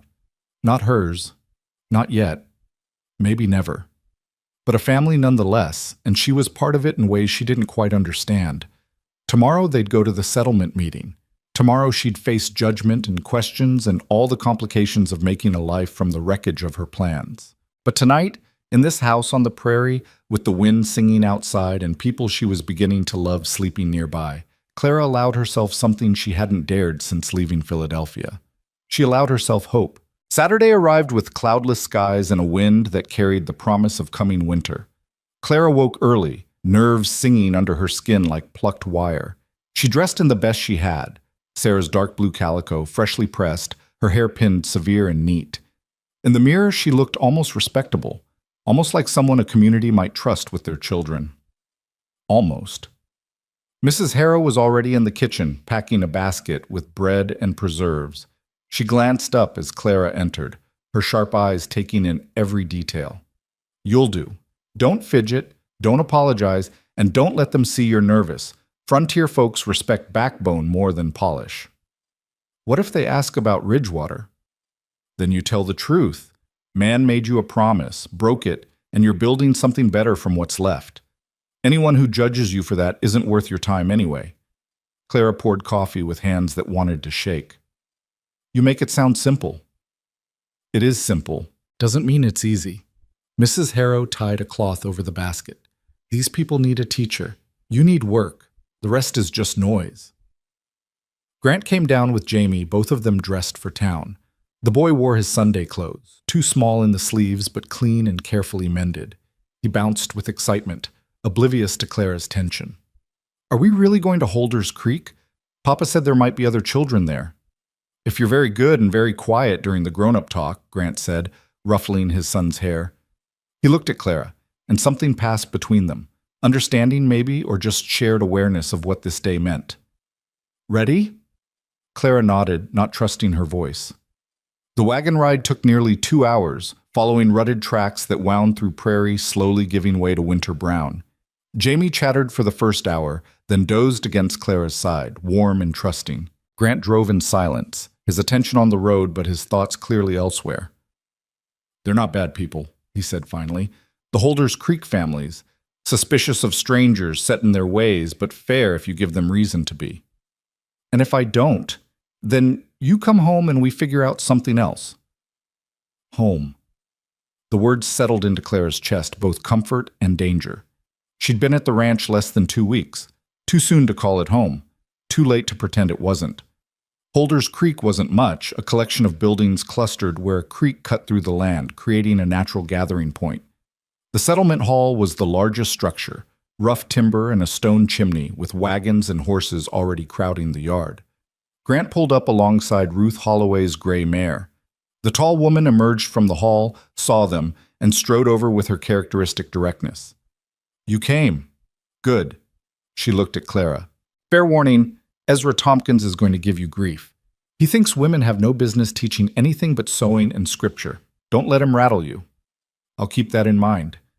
Also, Martha Keene will ask about your marriage prospects. She's got 3 sons and an unhealthy interest in matchmaking. Just smile and change the subject. Grant climbed down, offered Clara his hand.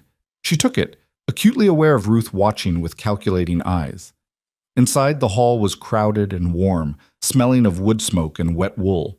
Families clustered in groups, men in work clothes standing stiff and uncomfortable, women with children clinging to their skirts, everyone eyeing the newcomers with open curiosity. Grant guided Clara through the crowd, making introductions. Names blurred together. The Tompkins family with their 6 children, the Keenes with 3 strapping sons who all blushed when Clara nodded hello, the Pratts and the Johnsons and the Colemans, each family carrying the weight of frontier life in their weathered faces and calloused hands. A man near the front called the meeting to order. Ben Pratt, gray-bearded and authoritative.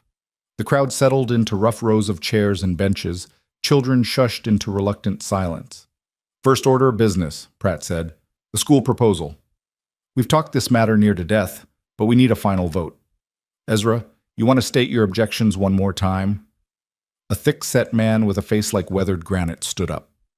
This was Ezra Tompkins, Clara realized, the one Ruth had warned her about. Same objection I've had all along. We can't afford to pay a teacher when our own children can learn reading and ciphering at home. Money's better spent on things that matter, equipment, livestock, land improvements. Education matters, a woman called out. Martha Keene, judging by the 3 blushing sons beside her. For boys, maybe. Girls just need enough to read the good book and manage a household. Don't need fancy schools for that. Ruth Holloway stood, and the room went quiet. Ezra, with all due respect, you're talking out of your... She caught herself, glanced at the children. You're wrong. My spread runs smoother because I can read contracts, manage accounts, and negotiate prices. None of that came from just reading scripture. That's different. You're running a business. So is every ranch here. You telling me your wife doesn't need mathematics to manage your household, reading to understand seed catalogs, writing to correspond with suppliers? Ezra's face reddened, but he sat down muttering. Ben Pratt cleared his throat. Point is, we have the proposal. Hire a teacher to rotate between ranches, spend 2 days at each, teach children at their own homes. Families would pay based on number of students. We've run the numbers. It's sustainable if we get enough participation. Problem is finding a teacher willing to do it, someone called out. It's hard living, constant travel, and the pay's not much. Grant stood up, and Clara felt her stomach drop. We might have a solution to that. Miss Clara Bennett is a certified teacher from Philadelphia. She's been working at my ranch, and she's interested in the position. Every eye in the room turned to Clara. She felt the weight of their assessment, judging her city dress, her soft hands, her very presence in their rough community. Ben Pratt looked her over. That true, Miss Bennett? You're a real teacher? Clara stood, forcing her spine straight. I taught primary grades for 3 years in Philadelphia. Reading, arithmetic, composition, history, and natural science. I have references, though they're back east and would take time to verify. Why'd you leave? Ezra asked, suspicion thick in his voice. Clara had prepared for this, but the words still tasted like ash. I came west to marry. The gentleman changed his mind without informing me. I found myself stranded in Ridgewater with no funds and no prospects. Mr. Mercer offered me work, and I accepted. The room went silent. Clara felt judgment pressing in from all sides, felt the story of her humiliation spreading like oil across water. Then Martha Keene stood up. That's rough dealing. Man who'd do that doesn't deserve to be called a gentleman. Agreed, Ruth said, and it takes backbone to admit being wronged instead of making excuses. I say that speaks well of her character. Or speaks to poor judgment in men, Ezra muttered. Grant's voice cut across the murmurs. Miss Bennett has been teaching my son for 2 weeks. He's learned more in that time than he did in 3 months at the town school. She's patient, knowledgeable, and she actually cares about whether children understand or just memorize. That's worth something. A woman in the back spoke up. What would you teach, Miss Bennett, if we hired you? Clara took a breath, found her teacher's voice. Reading and writing fundamentals for the younger children. Mathematics through basic algebra for the older ones. Natural science, geography, history, critical thinking skills, how to ask questions and find answers, how to learn independently, which matters more out here than in cities where schools are plentiful. What about scripture? Ezra demanded. I'll teach children to read. What they read is their family's decision, not mine. And discipline? You going to spare the rod with other people's children? Clara met his eyes steadily. I've never found beating children makes them smarter. I use clear expectations, natural consequences, and the principle that earning respect works better than demanding it. Ezra snorted, soft city thinking. Maybe. But in 3 years, I never had a student who didn't learn to read. Can every teacher say that? The room stirred, murmurs passing between families. Ben Pratt held up his hand for quiet. All right, let's put it to a vote. All in favor of hiring Miss Bennett to teach on the rotating schedule, raise your hands. Clara watched hands rise, slowly at first, then with more confidence. Ruth shot up immediately. Martha Keynes followed. Grants rose, then several others. She counted silently, heart hammering. Opposed? Fewer hands this time. Ezra's among them, along with 2 other men who looked like they'd rather trust a rattlesnake than a woman with ideas. Ben Pratt counted, nodded. Motion carries. Miss Bennett, you're hired. Pays $5 per family per month, paid quarterly. Schedule rotates every 2 days, 6 families participating to start. That's $30 a month if everyone pays on time, which they won't, so expect closer to $25. Combined with what Grant was paying her for the books, Clara would be earning more than she had in Philadelphia. The realization made her dizzy. I accept. Thank you. Don't thank us yet. Wait till you've spent a week hauling primers through a blizzard.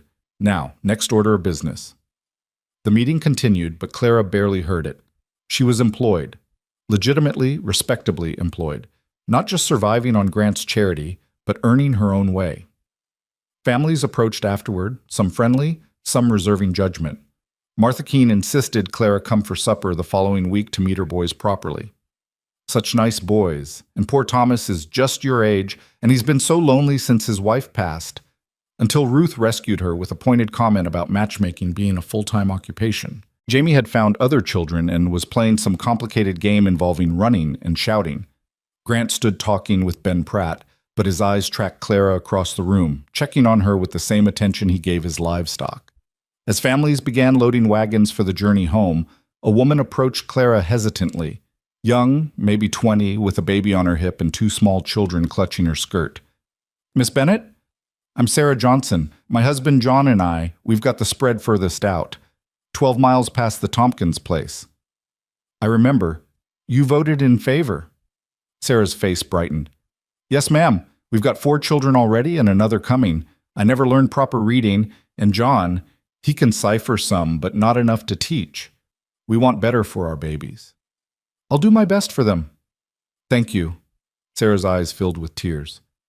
You don't know what this means. Out here, seems like children either grow up rough or they leave soon as they're able. Maybe with learning, they can have choices, real choices. Clara thought about the platform in Ridgewater, about arriving in a strange place with no choices left. She understood what Sarah was asking for. They'll have choices, I promise you that. The ride home was quieter than the ride out. Jamie slept sprawled across the wagon bed, exhausted by playing. Grant drove steady, and Clara sat beside him watching the prairie slide past in the afternoon light. You did well, Grant said finally. Standing up to Ezra, talking about your teaching. Most people would have crumbled. I was terrified. Didn't show. That's what matters. He was quiet for a moment. $25 a month from teaching, $20 from the books. That's more than most men make out here. Does that bother you? No, but it changes things. Clara's stomach tightened. Changes what?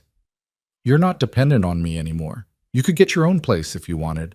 Room at the boarding house in town, or one of the families would probably take you in. The thought of leaving the ranch hit Clara like a physical blow.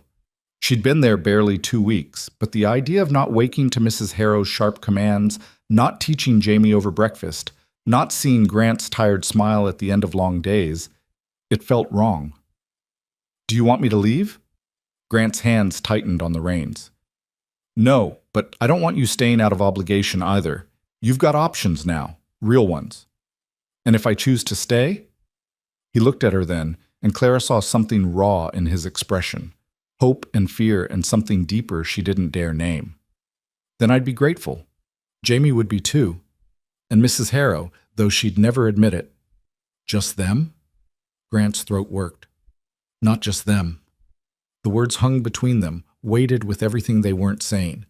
Clara felt her heart beating too fast, felt the careful distance they'd maintained beginning to crack. I'll stay, she said quietly. If that's all right. More than all right.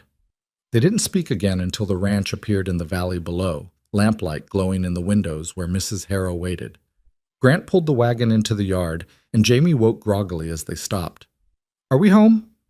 We're home, buddy. Come on, let's get you inside. Clara climbed down, legs stiff from the long ride. Mrs. Harrow appeared on the porch, arms crossed.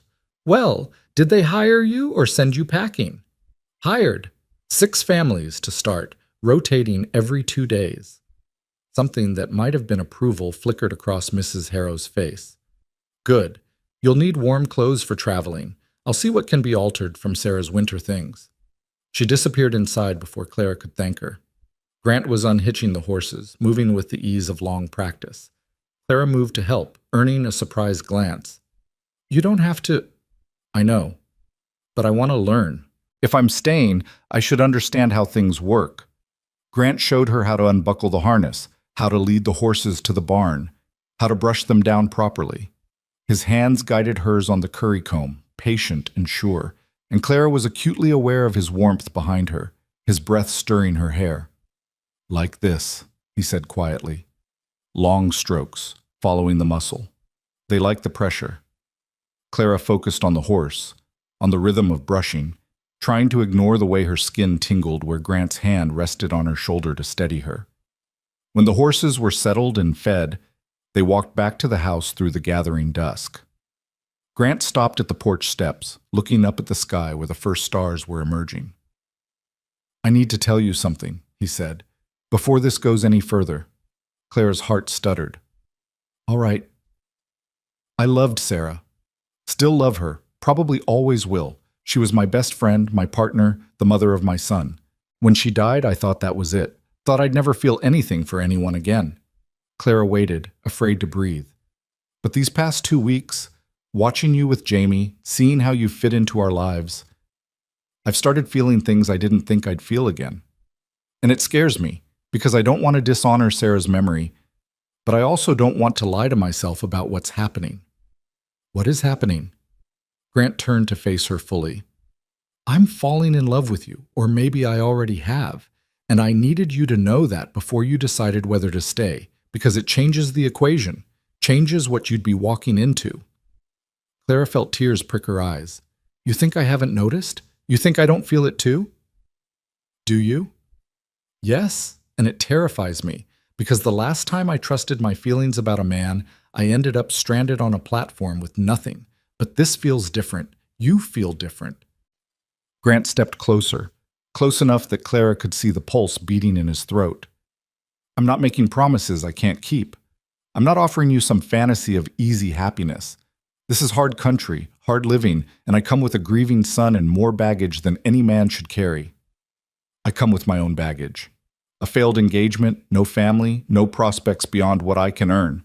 I'm not some prize you'd be winning. You're wrong about that. Grant's voice was rough. You're the bravest, strongest, most real person I've met in years. And if you'll have me, have us, I swear I'll do right by you. Clara's breath caught. Grant, I'm not asking for an answer now, just asking you to think about it, about whether this could be something more than just work, more than convenience. Before Clara could respond, the front door opened and Mrs. Harrow's voice cut through the moment. Supper's ready. If you two are done standing around in the cold, you might want to come eat while it's hot. Grant stepped back and the spell broke. But as they climbed the porch steps, he caught Clara's hand and squeezed it gently. Think about it, he said again. Inside the house was warm and bright and smelled of Mrs. Harrow's stew. Jamie was already at the table, talking excitedly about the children he'd met. The older woman served food with her usual efficiency, but Clara caught her watching Grant and Clara with shrewd, knowing eyes. They ate, and Clara barely tasted the food. Her mind kept circling back to Grant's words. Falling in love.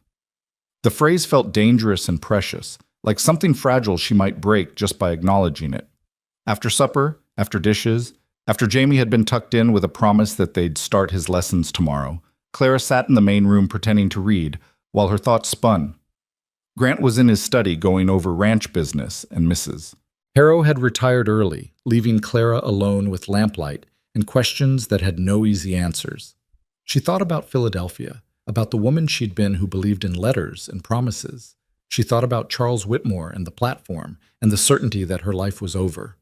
She thought about how wrong she'd been. Her life hadn't ended on that platform. It had just changed direction, become something she couldn't have imagined. Clara set down her book and climbed the stairs to Grant's study. She found him at his desk, frowning over paperwork. He looked up as she entered, and something in his expression went soft. Couldn't sleep? Couldn't stop thinking. About? Clara crossed the room, her heart hammering. When she reached his desk, she stopped, gathering courage. You asked me to think about whether this could be more. I have an answer. Grant stood slowly, coming around the desk. Already? I don't need more time. I spent months making careful, rational decisions about Charles Whitmore. I weighed every letter, analyzed every promise, tried to be smart about my future, and I was completely wrong about all of it. Clara, let me finish. This thing between us, it's not careful or rational. It's terrifying and complicated and probably foolish. But it's real. More real than anything I felt with Charles. More honest than any promise he made. Grant's eyes searched hers. What are you saying? I'm saying yes. To whatever this is. To trying. To seeing if what we're feeling can become something that lasts. Grant's breath left him in a rush. You're sure? No. But I'm brave enough to try anyway. He reached for her then, cupping her face in his calloused hands with a gentleness that made her throat ache. I don't deserve you. You do. And I don't deserve you. But maybe that's not the point. Maybe the point is we found each other anyway. Grant leaned in slowly, giving her time to pull away. Clara didn't move. When his lips met hers, it felt like coming home and stepping off a cliff simultaneously, terrifying and perfect and absolutely right. The kiss was brief, tender, full of promise and uncertainty and hope. When they pulled apart, Grant rested his forehead against hers. We'll take this slow, he said. No rushing. Jamie needs time to adjust, and we need to be sure. Agreed. But, Clara, I meant what I said. I'm falling in love with you. She smiled against his shoulder. I'm falling too, and this time I think I'll actually land somewhere good. They stood together in the lamplight, holding each other carefully, two broken people learning to believe in second chances. Outside, the prairie wind sang against the windows, and somewhere in the darkness, the future waited, uncertain, but no longer quite so frightening. Clara thought about the platform at Ridgewater, about the woman who'd sat there thinking her story was over. If she could go back and tell that woman what waited just 3 miles down a dusty road, she wouldn't have believed it. Sometimes the best things came from the worst moments. Sometimes getting lost was the only way to find yourself. And sometimes, just sometimes, the man who promised you nothing turned out to be worth more than the one who promised everything. Clara pulled back enough to look at Grant's face, memorizing this moment. The warmth in his eyes, the hope in his expression, the sense that they were standing on the edge of something that could either break them or make them whole. No matter what happens, she said quietly, thank you for finding me on that platform. Thank you for seeing more than just someone who needed rescuing. Grant's thumb brushed her cheek. Thank you for being brave enough to get in the wagon. They stood together until the lamp burned low. Then Grant walked her to her room, kissed her forehead gently, and retreated to his own space. Clara changed for bed, her mind too full for sleep. Through the window, she could see the ridge where Sarah had gone to remember herself. Clara sent a silent thought to the woman whose clothes she wore, whose books she read, whose family she was slowly, carefully joining. Thank you for leaving something beautiful behind. I promise I'll take care of them. The wind answered, soft and constant, carrying the scent of sage and distance and possibility. Clara closed her eyes and let herself imagine a future that looked nothing like the one she'd planned, but felt more right than anything she'd imagined. Tomorrow she'd start teaching. Tomorrow she'd begin building the life she'd been too afraid to want. But tonight, she simply existed in the moment. No longer the platform's ghost, no longer the woman who'd been abandoned. Just Clara, finding her way home. The teaching began on a Monday morning crisp with October cold. Clara rode out with Grant to the Tompkins place, her saddlebag heavy with primers and slates, her stomach tight with nerves that had nothing to do with the coming winter.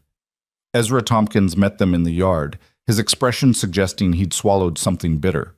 His wife Mary stood behind him, wiping her hands on her apron, 6 children ranging from 14 down to 4 clustered around her skirts like nervous chicks. 2 days, Ezra said without preamble. You teach reading and ciphering, nothing fancy. No filling their heads with ideas above their station. Clara dismounted, meeting his eyes steadily. I'll teach them to think. Whether that's above their station is for them to decide. Ezra's jaw tightened, but Mary stepped forward with a smile that held quiet desperation. Come inside, Miss Bennett. I've cleared the table for you to work. The Tompkins cabin was small and cramped, smelling of wood smoke and too many bodies in too little space. But it was clean, and the children who gathered around Clara's makeshift desk were hungry for learning in a way that made her chest ache. The oldest, Thomas, could read haltingly. The youngest knew her letters. The ones in between existed in various states of confusion, trying to piece together knowledge from fragments overheard and half-remembered. Clara spent the first hour simply assessing, listening to them read, watching them work simple arithmetic. Then she began to teach, and the world narrowed to conjugations and multiplication tables, and the particular joy of watching understanding dawn in young faces. Grant returned for her at dusk. The children clung to her skirts as she prepared to leave, begging for one more story, one more problem, one more minute. Tomorrow, Clara promised, we'll pick up right where we left off. On the ride home, Grant watched her with something like wonder. You love it, teaching. I'd forgotten how much. Clara's voice was tired but satisfied. They're so eager, Grant. Even the ones who pretend they don't care, they're desperate to learn. They just needed someone to show them it matters. You showed them more than that. You showed them they matter. The words settled warm in Clara's chest. That night, exhausted and content, she fell asleep thinking about lesson plans and how to explain fractions using fence posts and cattle. The weeks that followed established a rhythm that felt like breathing. 2 days at each ranch, teaching children who ranged from barely 4 to nearly grown. The Pratts, with their 3 shy daughters, who whispered answers and blushed at praise. The Keens, with their rambunctious boys, who treated learning like wrestling, messy and enthusiastic, and surprisingly effective. The Johnsons furthest out, where Sarah cried with gratitude watching her children learn to write their names. Between teaching, Clara managed the ranch accounts, helped Mrs. Harrow with endless chores, and spent her evenings with Jamie exploring questions about everything from why the sky was blue to how bread rose. The boy bloomed under the attention, his nightmares growing less frequent, his laughter coming easier. And through it all, Clara felt herself falling deeper in love with Grant Mercer. It wasn't dramatic or sudden. It was the accumulation of small moments, the way he checked her saddle before every teaching trip, making sure she'd be safe. The evenings they spent reviewing the ranch books together, their shoulders touching as they bent over ledgers. The careful distance he maintained around Jamie, both of them aware that the boy was watching, learning what love looked like from how they treated each other. They didn't rush. Grant had been right about that. They needed time, needed to be sure.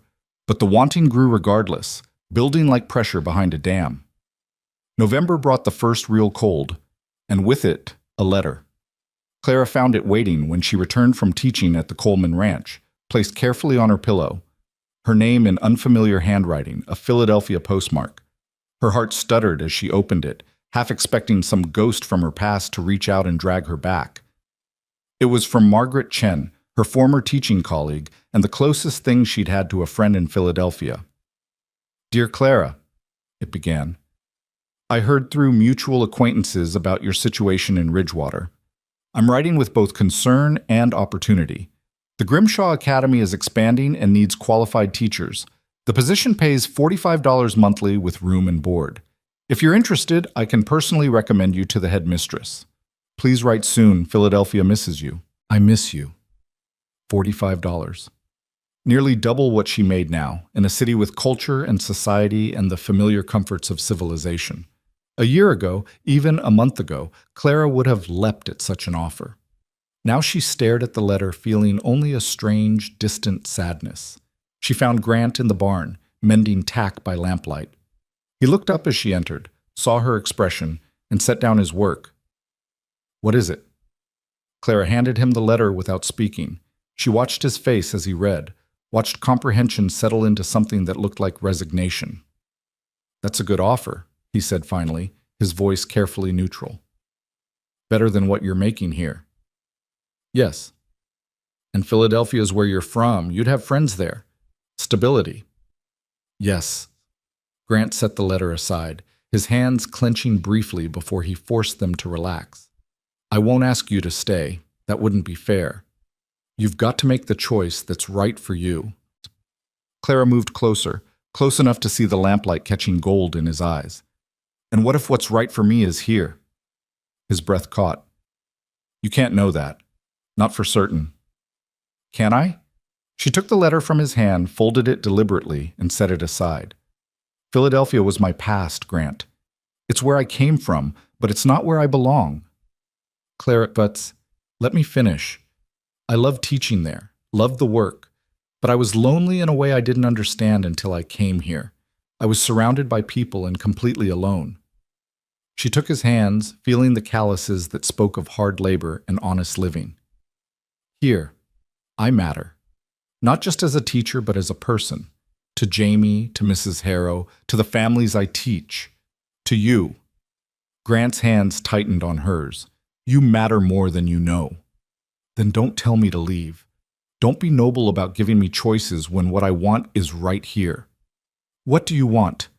Clara's heart hammered, but her voice stayed steady. "I want to stay. I want to keep teaching these children who need me. I want to help Jamie understand the world. I want to sit with you in the evenings going over accounts and talking about nothing and everything." She paused. "And I want to see if what we're building can become something permanent." Grant pulled her close, wrapping his arms around her like he was afraid she might disappear. Clara pressed her face against his chest, hearing his heart beat fast and hard. "I love you," he said into her hair. "I've been trying not to, trying to give you space to choose freely. But I love you, Clara Bennett, and the thought of you leaving tears me apart." "Then it's good I'm staying." They stood together in the lamplight, holding each other while the horses shifted in their stalls and the wind sang against the barn walls. When they finally pulled apart, Grant's eyes were bright with something that might have been tears. "Marry me." Clara's breath stopped. "What?" "Marry me. Not because you're desperate or because you need security. Marry me because you want this life, this family, this future. Marry me because you love me the way I love you." Clara thought about the platform at Ridgewater, about sitting there waiting for a man who'd made promises he never intended to keep. She thought about Grant offering her a meal with no expectations, giving her work when she had nothing, teaching her that real promises were kept in actions, not words. "Yes," she whispered. "Yes, I'll marry you." Grant kissed her then, deep and sure and full of promise. When they broke apart, both of them were trembling. "We should tell Jamie," Clara said, "but carefully. He needs to understand this doesn't erase his mother."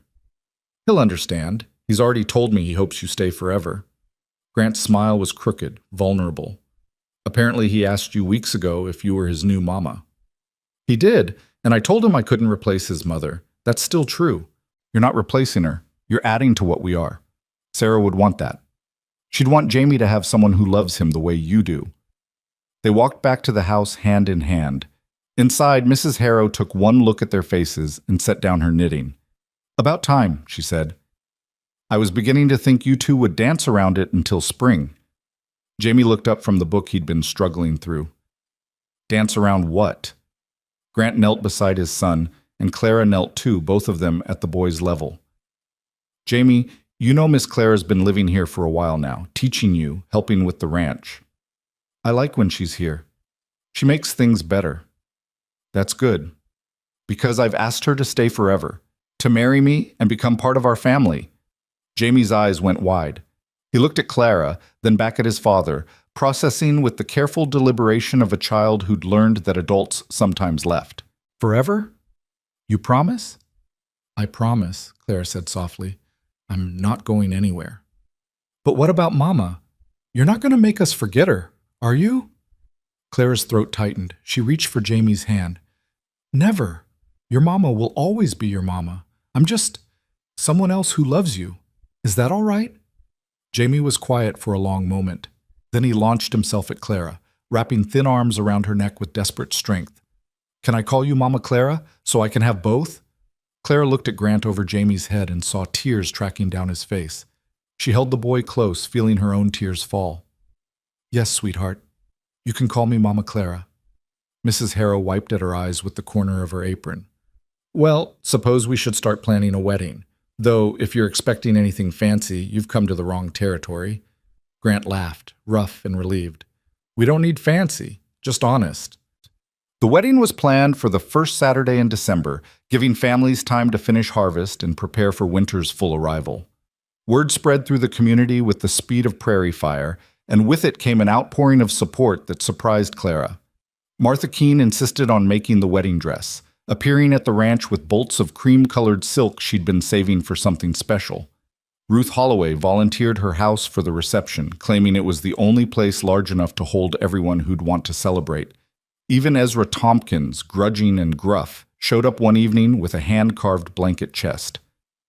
For your household goods, he muttered, not meeting Clara's eyes. My Mary says every bride needs one. Clara accepted it with tears in her eyes, understanding the gift for what it was, acceptance, hard-won and precious. But 2 weeks before the wedding, trouble arrived in the form of a telegram. Grant brought it from town, his face tight with something Clara couldn't read. He handed her the thin paper without speaking. Charles Whitmore arriving Ridgewater Nov 28. Wishes to speak with you regarding previous arrangement. Will be staying at Ridgewater Hotel. Clara stared at the words until they blurred. Charles, coming here, wanting to speak about their arrangement, as if he hadn't abandoned her on a platform 3 months ago. What do you want to do? Grant asked quietly. I don't know. Clara's hand shook. Why would he come now? Maybe he heard you're getting married. Maybe he wants to make trouble. Mrs. Harrow appeared in the doorway, sharp eyes missing nothing. Or maybe he's realized what he lost and wants it back. Men do that sometimes. Don't value something until another man claims it. The thought made Clara's stomach turn. She looked at Grant, saw worry and anger warring in his expression. I need to see him, to understand why. I'll come with you. No, this is something I need to do alone. Clara took his hand, squeezed it. I'm not the woman he left on that platform anymore, Grant. He can't hurt me the way he could have then. Grant searched her face. You're sure? I'm sure. But I appreciate you wanting to protect me. They rode to Ridgewater together the following Saturday, but Grant waited at the Mercantile while Clara walked to the hotel alone. Her heart hammered, but her steps stayed steady. She found Charles in the hotel dining room, and the sight of him hit her with unexpected force. He looked exactly as she remembered, handsome in a polished way, well-dressed, his smile practiced and charming. The man she'd traveled 800 miles to marry. He stood as she approached, and she saw surprise flicker across his face. Clara, you look different. She did. The soft city woman who'd believed his letters was gone, replaced by someone weathered and strong, someone who'd learned her worth through hard work and honest love. What do you want, Charles? He gestured to a chair. Clara remained standing. I made a mistake, he said, his voice carrying the smooth persuasiveness she remembered. Marrying Beatrice. We're not compatible. I've been miserable. I'm sorry to hear that. I was wrong to handle things the way I did. I should have telegraphed, should have explained. I panicked when Beatrice's husband died and she needed someone, and He trailed off, spreading his hands. I'm sorry, Clara, truly. Why are you here? Charles leaned forward, earnest and intense. Because I heard you're marrying some rancher, some rough frontier man with a child, and I couldn't let you do that without telling you the truth. I still want you. Beatrice and I can divorce. It'll cause scandal, but we can weather it together. Come back east with me. We can start over, have the life we planned. Clara stared at him, feeling nothing. No anger, no longing, not even satisfaction at seeing him grovel. Just a distant pity for the man who thought love was something you could schedule and rearrange at convenience. No. Clara, please, I know I hurt you, but I can make it right. I have money, connections. I can give you everything. You can't give me anything I want. Clara's voice was steady, clear. You see Grant as some rough frontier man, but he's the most honorable person I've ever met. He kept every promise he made to me, even the ones he never spoke aloud. He values honesty over convenience, and he loves me for who I am, not who he wants me to be. You can't possibly love him. You barely know him. I know him better than I ever knew you. I know he'll sit up all night with his son through nightmares. I know he pays his workers fairly even when it cuts into his own profit. I know he offered me help when I had nothing, asked for nothing in return, and has spent every day since showing me what real partnership looks like. Charles's expression hardened. You're making a mistake. You'll regret choosing this hard life over what I'm offering. The only mistake I made was believing a stranger's letters instead of trusting my own judgment. Clara turned to leave, then paused. I'm grateful, actually. You abandoning me was the best thing that could have happened. It brought me somewhere I actually belong, to people who actually value me. So thank you, Charles. And goodbye. She walked out without looking back, feeling lighter with every step. Behind her, she heard Charles call her name, but the sound seemed to come from very far away, echoing from a life that no longer had any hold on her. Grant was waiting outside the mercantile, pacing like a caged animal. He saw her and froze, searching her face. Well? Clara walked straight into his arms. He wanted me to come back, to leave you and return to Philadelphia with him. Grant's arms tightened around her. And I told him no. Told him I found something real here, and I'm not letting it go. She pulled back to look at him. I'm not letting you go. The kiss was deep and claiming, right there on Ridgewater's main street where anyone could see. When they broke apart, Clara saw Martin Jeffers watching from the depot platform, the same man who told her about Charles's marriage 3 months ago. He met her eyes and tipped his hat, something like approval in his expression. Clara waved back, then let Grant help her onto her horse. As they rode away from Ridgewater, she looked back once at the platform where her old life had ended. Then she turned forward, toward the ranch and the future and the family waiting for her, and didn't look back again. The wedding day arrived cold and clear, the kind of December morning that turned breath to frost and made the world look carved from crystal. Clara dressed in Martha Keene's cream silk, the dress fitting perfectly despite being made from measurements and guesswork. Mrs. Harrow fussed with the buttons, her fingers gentle despite their usual brusqueness. Sarah would approve, the older woman said quietly. She always said the measure of a person was how they treated those who couldn't help them in return. You've been good to her, boy, good to this family. That's all she'd care about. Clara blinked back tears. I hope you're right. I'm always right. Now stop crying or you'll ruin your face. The ceremony took place at Ruth Holloway's ranch, the house packed with everyone Clara had come to know over the past months.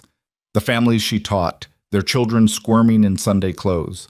The neighboring ranchers who'd watched her arrival with suspicion and had slowly, grudgingly accepted her as one of their own.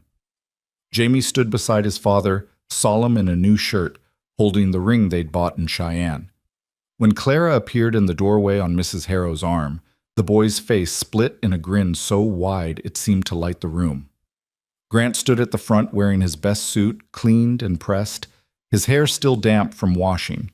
When he saw Clara, his expression did something that made her chest ache, wonder and joy and a love so pure it felt like benediction. The vows were simple, spoken in front of people who valued honesty over poetry. Clara promised to stand beside Grant through hard times and good, to help raise his son with love and wisdom, to build a life that honored both past and future. Grant promised to cherish her, to value her mind as much as her heart, to remember that she'd chosen this life freely and to never take that choice for granted. When Ben Pratt pronounced them married, the room erupted in cheers. Grant kissed Clara carefully, thoroughly, while Jamie bounced on his toes and the assembled crowd hollered their approval. The reception was loud and joyful, full of food and music and dancing that lasted until the children fell asleep in corners and the adults were too exhausted to continue. Clara danced with Grant, with Jamie, with every man who asked, and several women who insisted. As the evening wound down, Sarah Johnson approached Clara with something wrapped in cloth. "This was in my family," she said shyly. "Belonged to my grandmother.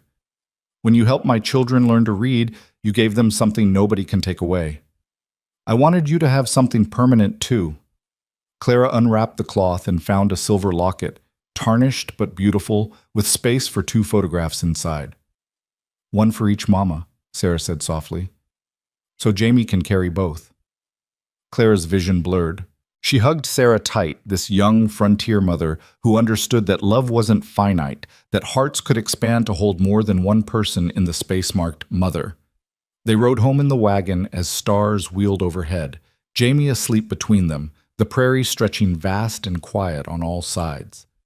When they reached the ranch, Grant carried his son inside while Clara stood in the yard, looking up at the sky. So many stars, more than she'd ever imagined existed, all of them burning steady and constant, witnessing this moment when her new life truly began. "Mrs. Mercer," Grant's voice came from the porch, warm with affection and something deeper. "Coming inside?" Clara turned, saw him silhouetted against the lamplight, saw the home they'd built together waiting warm and welcoming. "Yes," she said, "I'm coming." Inside, Mrs. Harrow had left a fire burning and a pot of coffee warming. Grant poured them each a cup while Clara checked on Jamie, finding him sprawled across his bed, still in his Sunday clothes, dead to the world. She tucked a quilt over him, kissed his forehead, and whispered, "Good night, sweet boy." "Love you, Mama Clara," he mumbled, not quite awake. Clara's heart swelled until it felt too large for her chest. She returned to the kitchen where Grant waited, and he pulled her into his arms. "Happy?" he asked. "Happier than I knew how to be."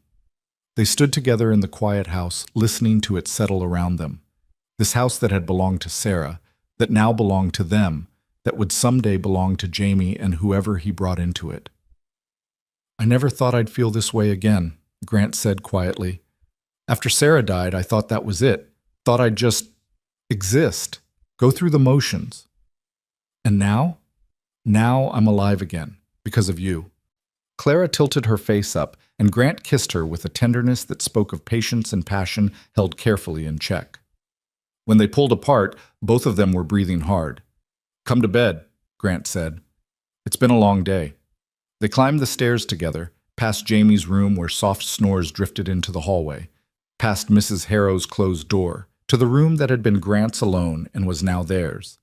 Inside, lamplight cast soft shadows, and Clara saw her trunk, the same trunk that had sat beside her on the Ridgewater platform, now nestled beside Grant's dresser like it belonged there. Because it did. Because she did. Grant pulled her close, and Clara went willingly, thinking about all the paths that had led here. The letters from a stranger that had seemed like fate. The platform where she'd thought her story ended. The wagon ride with a stern rancher and his solemn son that had actually been the beginning of everything. Sometimes the worst moments led to the best destinations. Sometimes getting lost was how you found yourself. And sometimes, just sometimes, the man you weren't looking for turned out to be exactly who you needed.